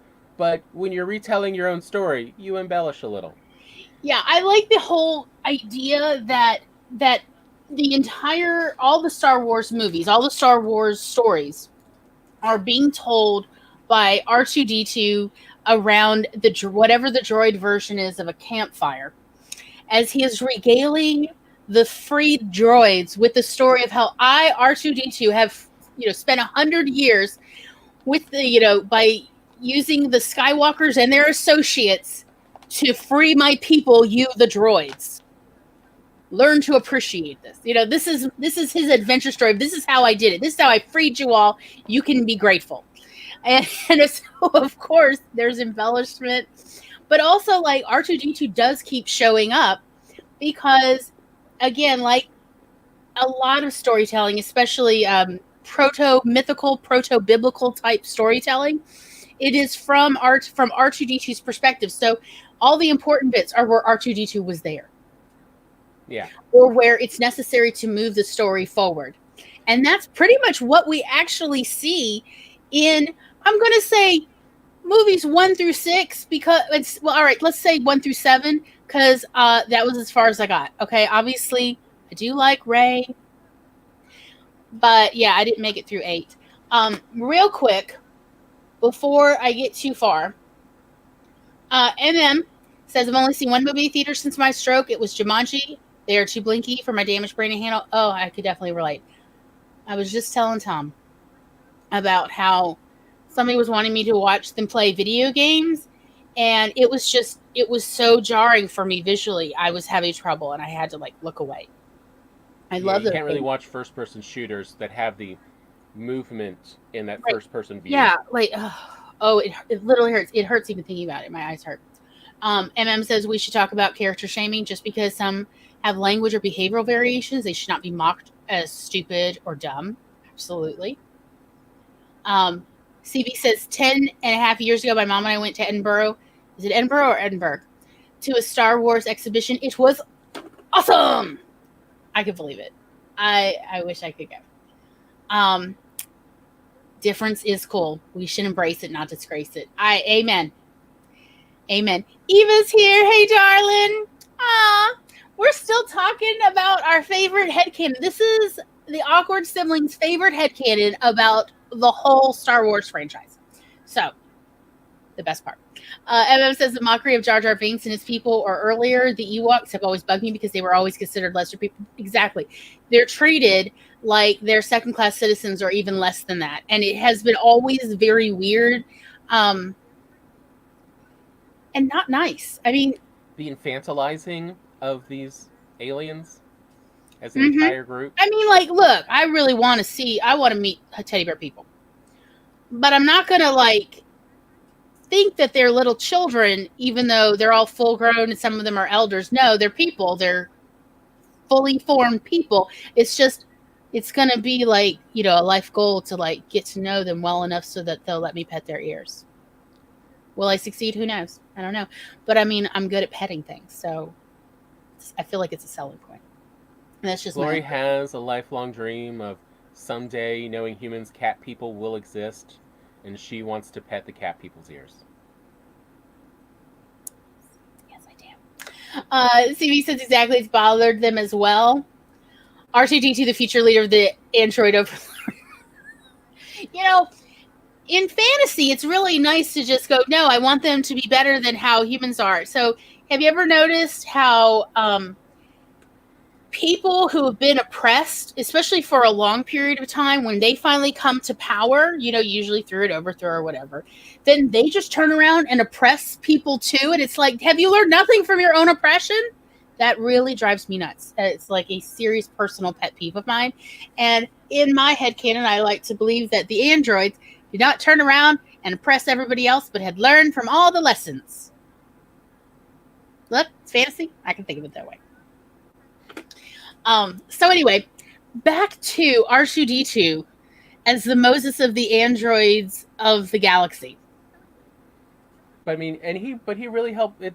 Him being the storyteller much better explains a lot of things that happen in these stories, including also why is it only when he's around that you really see these things happen? Because that's what he knew.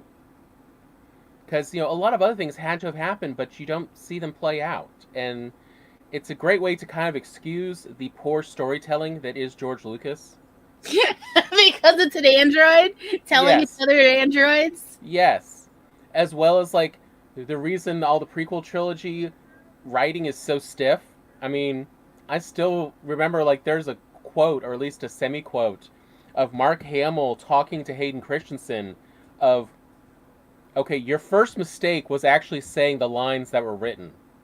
No one in the original movie said the lines George wrote. We all pretended like we couldn't remember them, and we just sort of made them up as we went, because his dialogue is awful. Which we've now seen evidence of in the first 3 movies. Yes. But Eva says Game of Thrones, I think in reference to the oppressed rising up and then oppressing people. And she has let us know that she would be the nicest dictator. Like a warm, cuddly tyrant. You know, look, I'm open. I'm open to this. Yeah, that reminds me of the when. Go on. So he says, I hope I'm not around when the cat people are, unless they invent a cat allergy cure. Look, if you can splice human DNA with cat DNA, then surely we have finally come to a resolution for autoimmune allergies, okay? I'm just like, look, I'm hoping that if medical science can splice cat people, cat hominids, then we can also take care of allergies. So nobody has to sneeze around kitty cats or ragweed. And MM says George Lucas was a great world builder, but a bad storyteller. All right, I'm going to ruin this for you. George Lucas is not half as good of a world builder as people would like to think, because what you don't know is he literally based all this on Jewish mythology. I mean, he cribbed it. He did. It's all plagiarized. It is. And when he didn't plagiarize from them, he literally plagiarized from a Japanese movie. Yeah. It's one or the other. I mean, I'm sorry.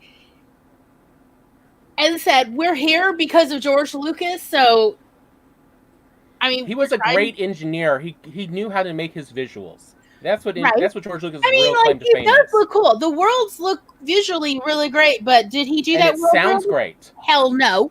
No, he did not do it. He cribbed everyone else's work. What do they say?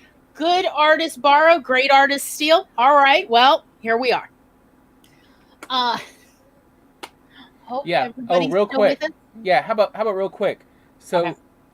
here's a spoiler, not spoiler, for the original ideas for what the sequel trilogy was going to be. So the midichlorians are conscious and have been waging an internal war, and it was going to be at the microbe level of them battling it out for the control of the Force. That was So what the sequels were going to. okay, so is what he envisioned like Fantastic Journey? You know, where they go inside that human body and it's like It was huge hard to red blood tell cells. whether it was Fantastic Journey or Ant-Man in the Microverse or what was that movie with Chris Rock as a cartoon in Something Jones, right? yeah, Sneezing yeah, thing. Osmosis Jones. Yeah. Yeah, it was hard to tell from his description what he was really looking Like, at. is that what we're supposed to be watching? Is like It was crazy. Okay, what? there was no other way to What put do it. It was midichlorians crazy. look like? Amoebas? I don't. What? Like that's why he was also putting off making the sequel trilogy. Was even he knew people are not going to go for this. I mean, how do they communicate? Is just everything going to have to be narrated? Okay, there's two. Yeah, it was some crazy shit. Okay. So where was I? Oh yes. Okay. Well, I like CB's line. I think George Lucas is a frustrated ballet dancer. I subscribe to this. I like your HeadCannon, and I'm here for it. Yeah. Devin's here. Hey, darling. How are you? How's school? And Eva says, Eva for Monarch. I like this hashtag. I'm going with it. Yes, it's time for a new tyrant. Hummingbird Dictator. I am not sure what that is about, but I'm very interested. Everybody's happy to see Devin. Hello. MM says cats will save us from the zombie apocalypse. They saved the ancient Egyptians. Yes. Okay. Look, I like kitty ears. Okay, it's a thing. I like kitty ears and I like kitty tails. Truthfully, the middle part of the cat, I'm indifferent about. You do like playing with the what's it called? Primordial belly paunch or something? They don't like it though. No, they are so offended when you do that. They don't even like bite me or anything. They're just like, how dare you jiggle my belly? I'm terrible. Eva's not heartbroken over. Good to hear. Metachlorians are parasitic organ. Like something about that. Yeah. Right? Isn't that what the metachlorians? Yeah. It's really weird. What they also talk about as well is that there's two kinds of force. There is like the universal force, good and evil, and then there's the midichlorian force. The living force is different, and the midichlorians are insane. Did not make this up. George Lucas did. Yes. CB says, I think the midichlorians are now perceived as bricks of the Force. Okay, Yeah. Devin says, there's an idea for sci-fi movie, cats battling zombies. I am here for this, and I will watch real that. Cats. I will take real cats, and I will take living dead zombies. You know, like what is it? What was that show? The TV show? Walking Dead. That was it. Walking Dead zombies versus house cats. I would also watch just cat people versus the zombies. I would watch all of the above. Just for the record, I'm here for that. Both wings on a hummingbird. They're beautiful. Registered hummingbird. Hummingbird writers support Monarch Eva. Well, I think we're starting a campaign now, and I'm glad that I was here for it. So that's what, like, our headcanon is. This is all told from R2D2's side, his version, or its version. And who knows what kind of, I don't know what genders androids have. Like, do they have genders? Is our gender? I guess technically you could make an argument. I mean, You can't convince me that R2D2 doesn't have a masculine gender concept and curses up a storm versus C3PO, definitely feminine. Are you saying that feminine genders cannot curse up a storm? Have you not heard me? Fuck you. No. I was just saying both of those. That it's both masculine as well as that's why R2D2 is constantly bleeped throughout all the series, is that he's just cursing. Okay, now you're going into the Robot Chicken headcanon. Oh, Which thank you, Robot Chicken version of Star Wars is pretty good, I have to say. Highly recommend. Eva is hoping that she can, I believe, Tyrant from Home. And, there are already precedents for this, so, I say this would work. CB says, I'd watch the movie as long as Taylor Swift and Dame Judi Dench aren't in it. Okay. They may be busy. Yeah, I agree. What is masculine and what is feminine? I have had, I'm getting so tired of gendered stuff. I'm so tired. I'm so tired of men's wipes. I'm tired of, female makeup. Let me tell you, my father sat me down when I was in middle school and tried to explain to me that makeup was meant for men. It was made up for men, that women have a natural beauty and they don't need makeup and it looks garish on them because it disrupts their natural beauty. But men look great in makeup, and makeup is men's area. He literally did this. I wish I were kidding, but I'm not. And I'm like, Dad. And he's like, see, which historically, I mean, he's not wrong, but still. Behold, I am wearing a face full of makeup and I love it. Oh, the rebellion. Anyway. MM says, I have an awesome story idea for fungal zombieism plague found in an ancient Egyptian tomb. And cat are really aliens who hate the fungus spores. Because why not? I saw a great line response recently to that one about the Twinkies that were left in their package for like a decade or two. Yeah, the mummifying mold. Yeah, and there was molds in there science couldn't identify. And someone's response was, this is not the year to mess around with cordyceps fungus. Amen. Why is everybody doing it this year? Is 2020 not enough of a rolling trash fire on its own? I think at this point everyone's just a little suicidal.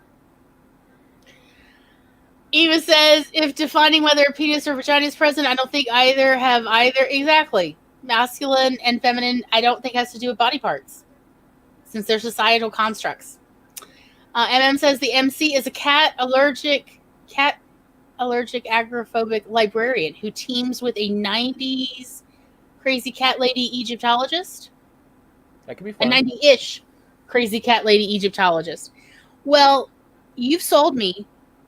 Where can I download this? I would like to read this. I would be happy to, shill for this.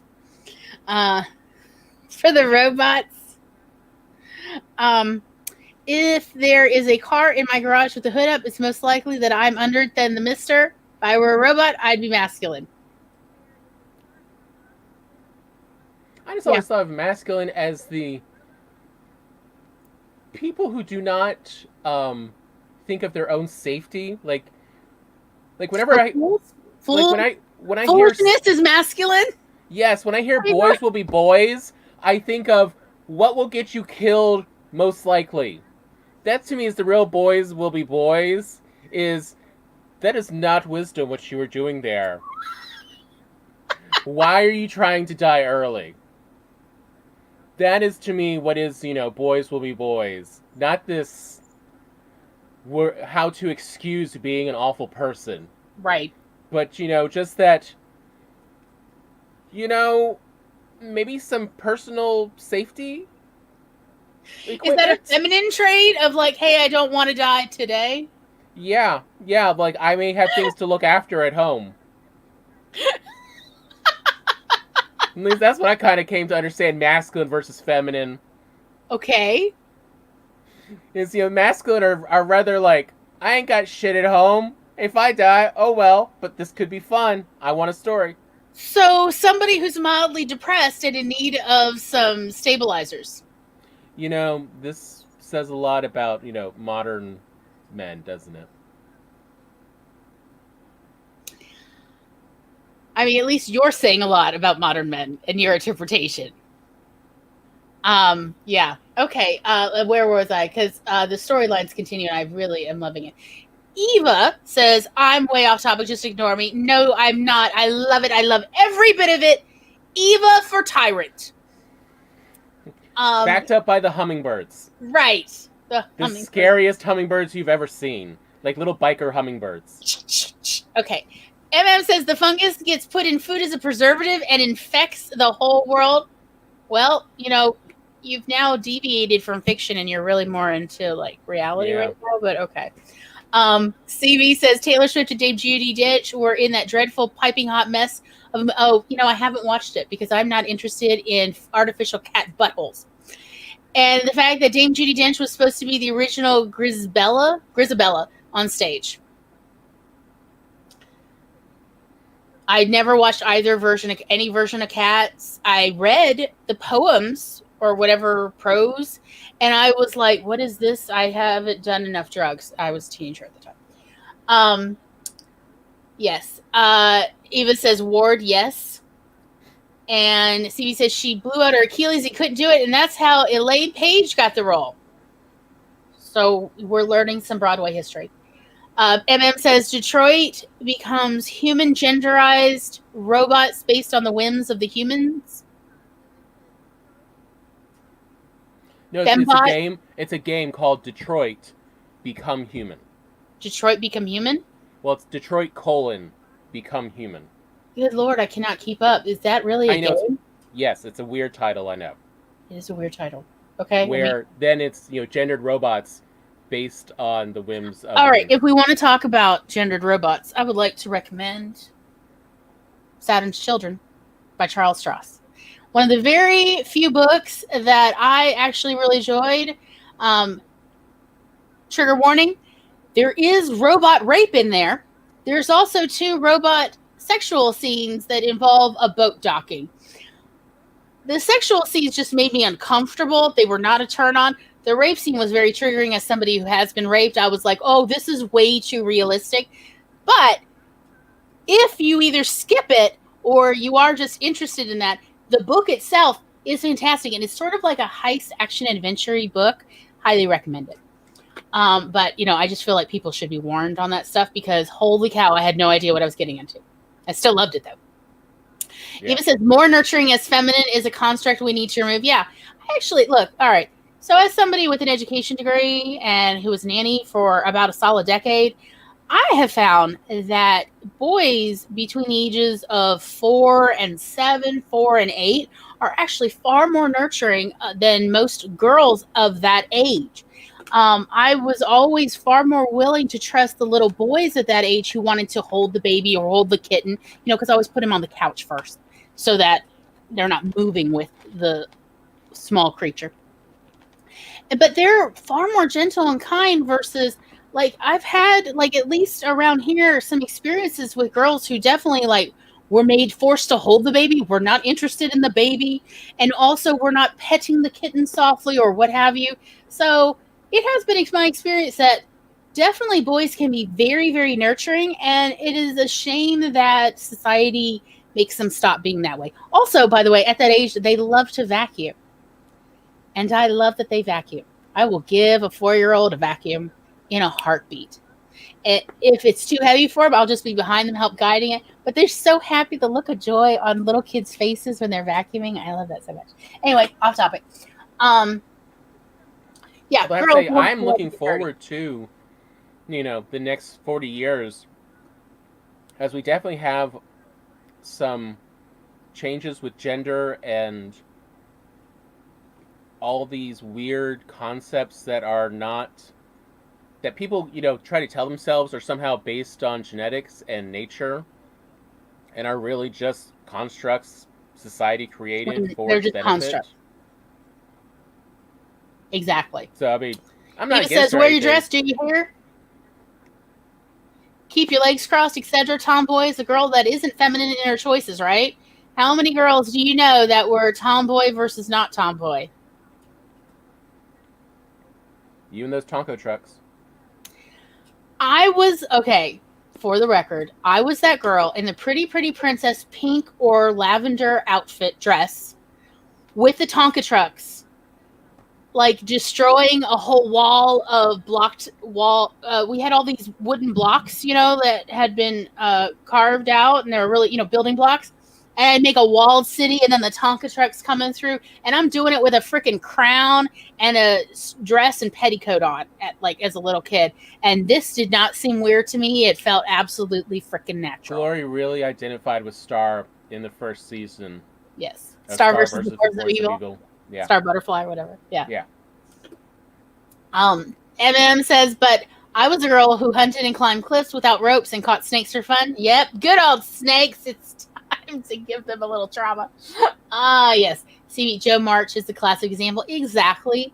It was one of the books that my mother, introduced me to as in middle school, with the bribe of, if you read the book, I'll find the movie for you. And I'm like, and then I found out there were several, and we got to watch them all. It was great. Eva says, I'm a hummingbird with an eye patch and a scar over my beak. All right, you're just flirting now. I'm really into this. What's happening? I want to know. Is it a pirate hummingbird? I'm so here for this. Okay. MM says, I'm Hotep's. Emoteps. Thank you. Imhotep's famous fungus killed us all. Is that the story name? Should I Google it? When will it be published? Let me know. CB says, I love Cats on stage both times when I saw it, but the film, oh dear. And I wanted there to be a Starlight Express movie, but I doubt it will ever happen. Are we talking about that anime Starlight Express, or are we talking about... No. Every decade, what's his name rewrites it. It's the one with the train. It's written by the same person as Cats. Okay, because the Starlight Express anime one had a train, so it was from the 70s or 80s. It was really weird. Yeah, you're thinking of something else. I must be thinking of something else. I think you're thinking of Galaxy 999 or something. I don't know. Probably. Yeah, I don't know. We'll find out. Eva says, yes, I wouldn't wear pants, only dresses or skirts until I was 7, but I had a Hot Wheels birthday and a WWF birthday before they... Yes! Yes! Wrestling! Yes! CB, did you have a WWF one? Yes. CB's got the whole McMahon family drama. There's a lot going on. Yeah, CB, come on. What? There. Yeah, I was similar, wearing a dress and leggings and playing wrestling. Yes, absolutely. Because dresses are awesome. Because you twirl and it goes up and looks so pretty and sparkle. Okay. I feel bad for all the boys who didn't get to wear dresses, honestly, because dresses are fun. I love me some kilts. Yeah, pants are nice, skirts are nice, shorts are nice. Let's do them all. MM says, tomboy girl who would also walk through Walmart in stilettos at 2 a.m. after leaving the club with a 50-pound bag of dog food over my shoulder because my pups were more important than people's opinions. Amen. Can we just all give a clap at the impressiveness of carrying 50 pounds in stilettos? Pounds. Look, I don't know that I could carry 50 pounds in sneakers, to be quite honest. It's I'm going to need a cart, y'all. That's some impressive balance right there. Also, the Sherpa ability to just lug. I'm very impressed. Just saying. Did someone get body slammed on the cake? If only. Yeah. My mother's cake skills were not up to that. God. Everything wrong. Everything wrong. From the age of 7 till I was 11. Yep. Good stuff. Pirate, hummingbird, monarch, and the feline zombie killers. All right, y'all. Y'all need to quit teasing me. And we need this. Is that a story or a band? I'm here for all of it, and I want it now. I have no impulse control. I need this. I love that so many of our episodes devolve into, let's come up with stories, y'all. Because, that's, the best part, isn't it? Is everybody riffing? That's my favorite bit. CB says, nope, I wasn't allowed to have a WE-themed birthday. Aw, I think it might have to. Yes! Yes. How about both a Marvel and WWE? There are ways to blend it. I'm sure you may have figured them out.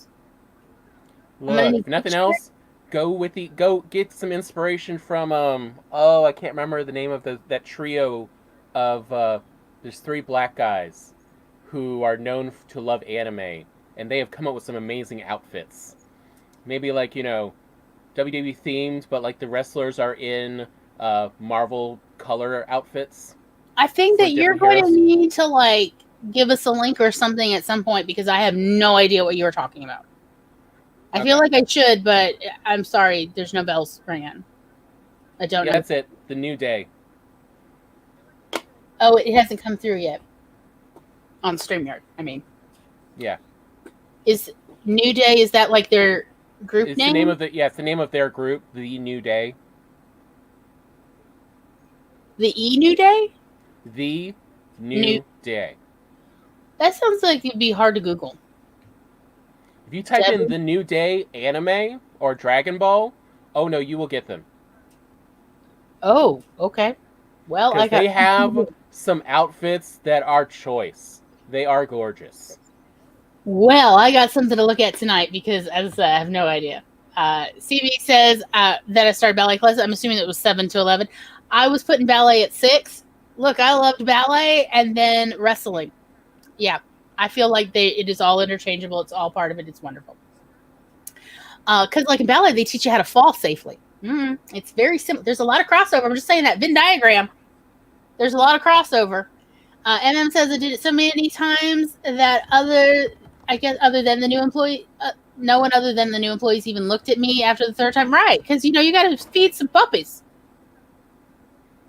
in heels, which is awesome. Again, my father would explain how heels were invented for men. They are men's work to wear heels. Women do not have the right kind of feet, so don't ruin your feet with heels. I did ruin my feet with heels. My toes turn when I fall. My pinky toes turn sideways. I have wide feet. Don't try to wear those narrow ones. Anyway, it was the 80s and 90s. But that's awesome. The New Day. Anime, cosplay, something like that.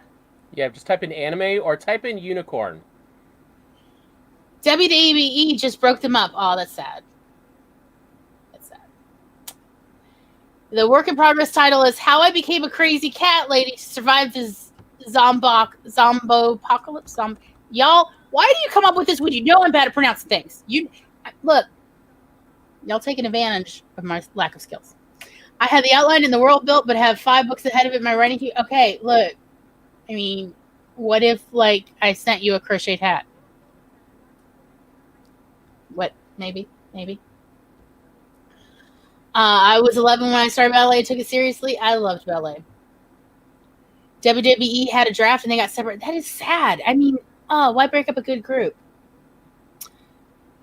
They did that to the Dudley Boys back in the day.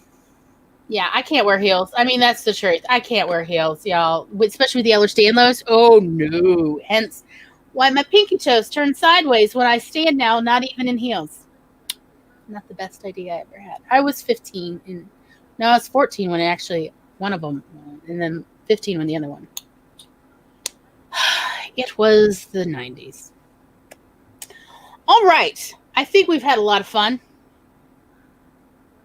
How about everybody else? I hope you all have had a good time. I'd like to just, again, before I forget, we do have one more bit of business. Tom, what's the next episode going to be? Have you decided? You thought I was going to forget. What are we doing, Tom? Tom has still not settled on a schedule, at least for the next several episodes for Awkward Siblings Go to the Movies. What I need to know what to watch for the upcoming week. Shall we do Asian cinema? Okay, I know we're going to start with Big Trouble in Little China, but what other Asian movies are we also going to discuss next week?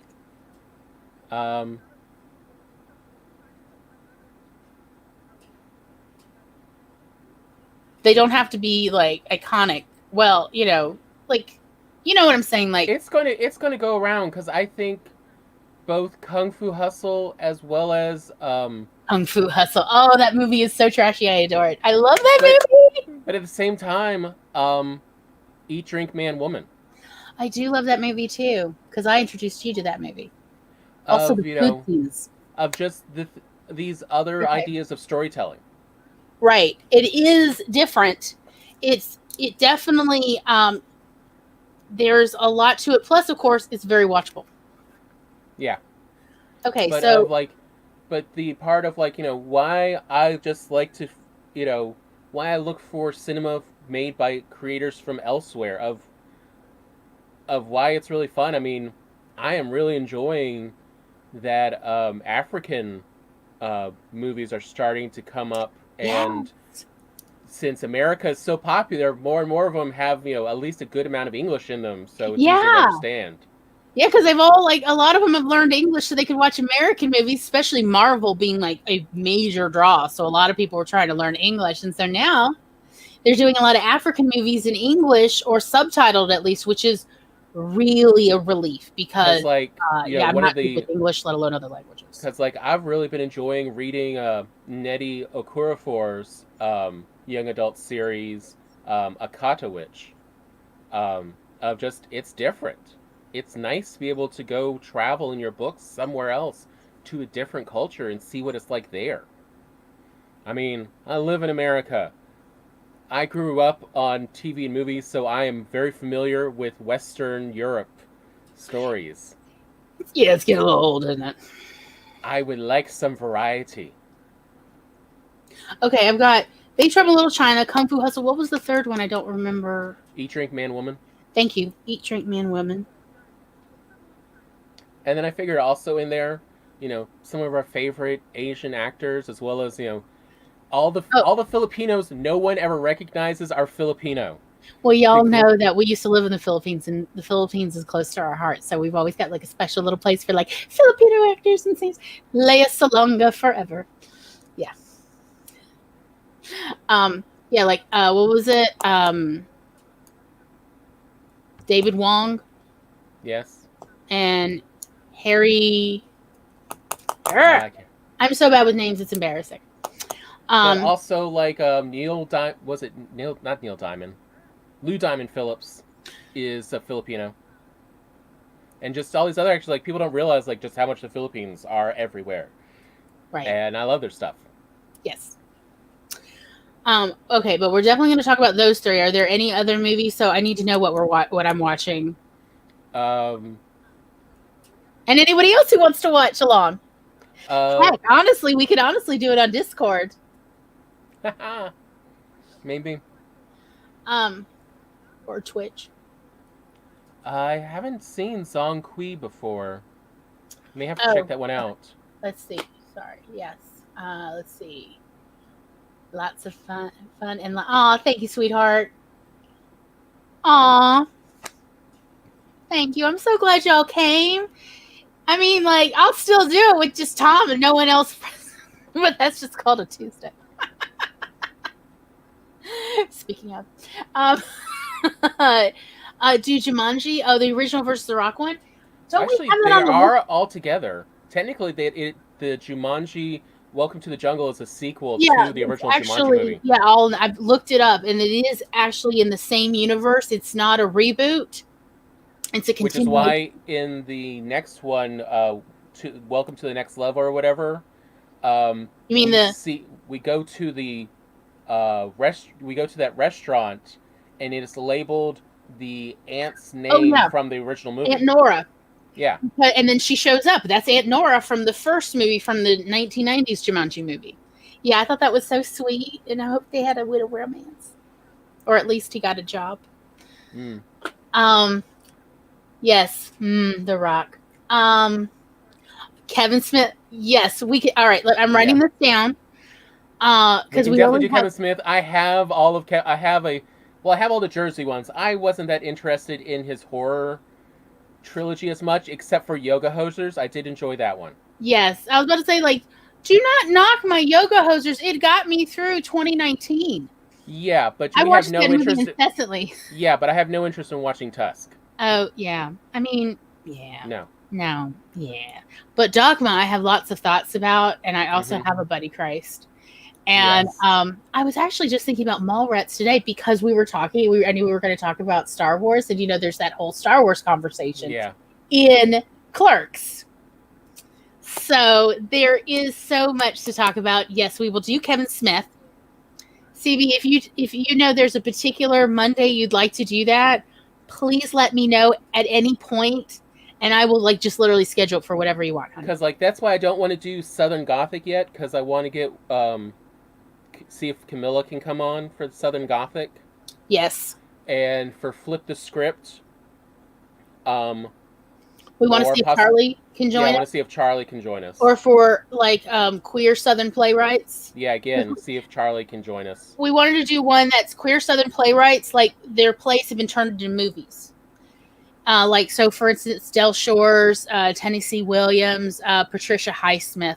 Like, so we found a whole bunch of really cool queer Southern playwrights, but a lot of these, particularly if they're a person of color, what a surprise, has not been turned into a movie, even though, frankly, some of this is kind of shocking that it has. Anyway, look, all right, I'm not going to. A lot of these plays sound really good. They sound so good. And I mean, like for instance, where we live, I mean, it may come as a shock to you, but it's hard to find like productions of plays done at all, let alone, diverse, queer, interesting plays. It's a real rarity. And then also financially, we can't really afford going into New Orleans, even if there is something playing there. I mean, it's still 2.5 hours away from where we live, which, by the way, if you ever are so inclined, we are raising money for Tom's laptop to get a new one. Please feel free to buy us a coffee, and all of the money will go toward getting him a proper working laptop, or at least pray for it someday. Could someone thoughts and prayers? We will take thoughts and prayers on this. Yes, one. Absolutely. I will gladly accept prayer circle meetings about his laptop. He definitely needs a new one. Okay, so I am writing this one down. I have never even heard of it. So we'll have to look it up. And let's see, MM's got, okay, Zonkui, Snow Girl, and the Dark Crystal. Yeah, we could do a whole Jim Henson one. Like, oh my god, we grew up on Jim Henson. No, that's the name of the it's not the movie, The Dark Crystal. It's Snow Girl and it's called Snow Girl and the Dark Crystal. Okay, so it reminds me of I can't remember. There was one in the early 2000s that looks very similar with like a lot of wirework / CG and using like elemental attacks and stuff. Like, okay, I mean, it's really fun to watch. Like, it's a good spectacle, just like Star Wars. All right. I mean, like, I'm already quite interested. So yeah, we'll see what we can if we can source this. CB says, I have Clerks, Mallrats, Chasing Amy, Dogma, and Jay and Silent Bob Strike Back. We also have all the Kevin Smith goes to the colleges and gives talks, so you get a lot of behind the scenes stuff. And pretty much, like, don't we have like pretty much all the Kevin Smith stuff? Yes. Like in a file, yeah. Yeah, because like we've also got Clerks 2. And they're working on Mallrats too. They're working on Mallrats too. I was just reading an article about that. And we have Jay and Silent Bob reboot. Yeah, I was surprised how much I liked it more than I thought I would. Because I was like, but a reboot, I don't know that it was that great to begin with. I mean, it wasn't terrible, but it wasn't amazing. Well, I mean, Jay and Silent Bob reboot worked for the same reason that everyone ended up enjoying, what is it just came out recently? Bill and Ted 3. Because instead of just focusing on the original main characters, they actually sort of semi-passed on the torch to a new group of younger people that really helped bring more vibrancy to the story. I really enjoyed it. I was pleasantly surprised how much. And also that way the characters themselves can grow up and act differently. They don't have to be stuck in this weird like time period where they never change. Exactly. Versus here, the reboot, they act as older adults, and in Bill and Ted 3, they act as older adults. Not really very competent adults, but they do act as older ones. That's fair. Okay, I've also got the Jumanji franchise written down. We'll work on scheduling these, and thank you so much. I've had a wonderful time. I hope you have too. And please think about signing up for the newsletter. I'm no pressure. I just Although if we're doing Jumanji, set it up, and then I did, and then nobody signed up, and I'm like, okay. although I do feel like Jumanji, if we're doing that, we need to, because to me it's a spiritual. The Zarathustra or whatever. No, surprisingly not that one. Okay, where are you going? But also part of the Jumanji series, Semi, is The Rundown. Have I ever watched that? With The Rock and one of the two guys from Dude, Where's My Car? And then Ernie Reyes Jr. shows up as a rebel who beats up The Rock in the jungle. I have no idea what you're talking about, so I'm assuming I have never watched it. Sorry. Well, we have it. We must watch it because how much I love it. I had mentioned it several times to you.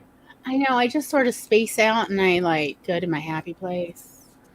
I think Rosario Dawson's also in there. I just,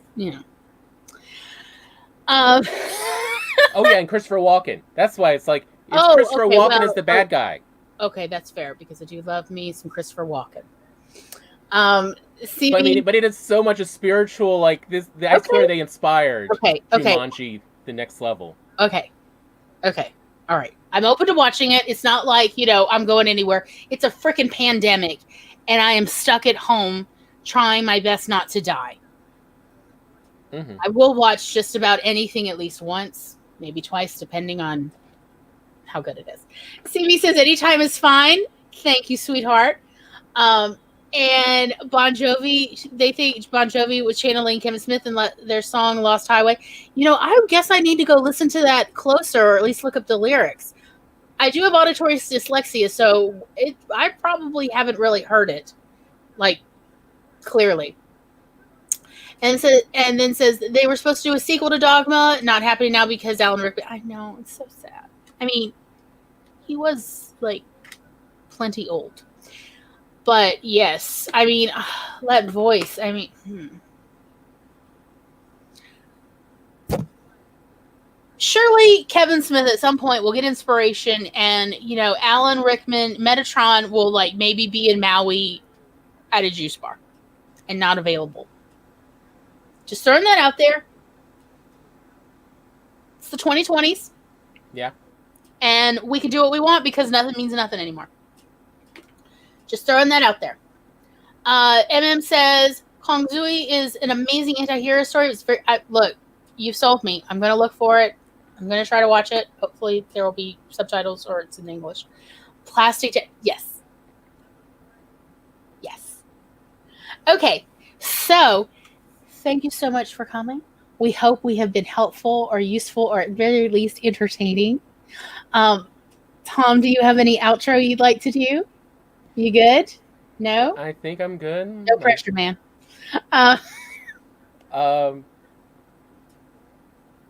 Yeah, no, we're good. Yeah. I am planning very soon to be putting little teaser stories in Instagram and Twitter. So please consider following me there if you'd like to have any. And they will all go into the newsletters because why not? Look, I'm nothing without an audience there. Mm. I think you may have figured that out by now. So we will see y'all next Monday where we will be going over an intro to Asian cinema and talking about Big Trouble in Little China, Kung Fu Hustle, Eat, Drink, Man, Woman, and who knows other ones as well as our favorite Asian actors. It is just an intro. We are already planning to do love letters to various Asian actors and their, whole filmography as well.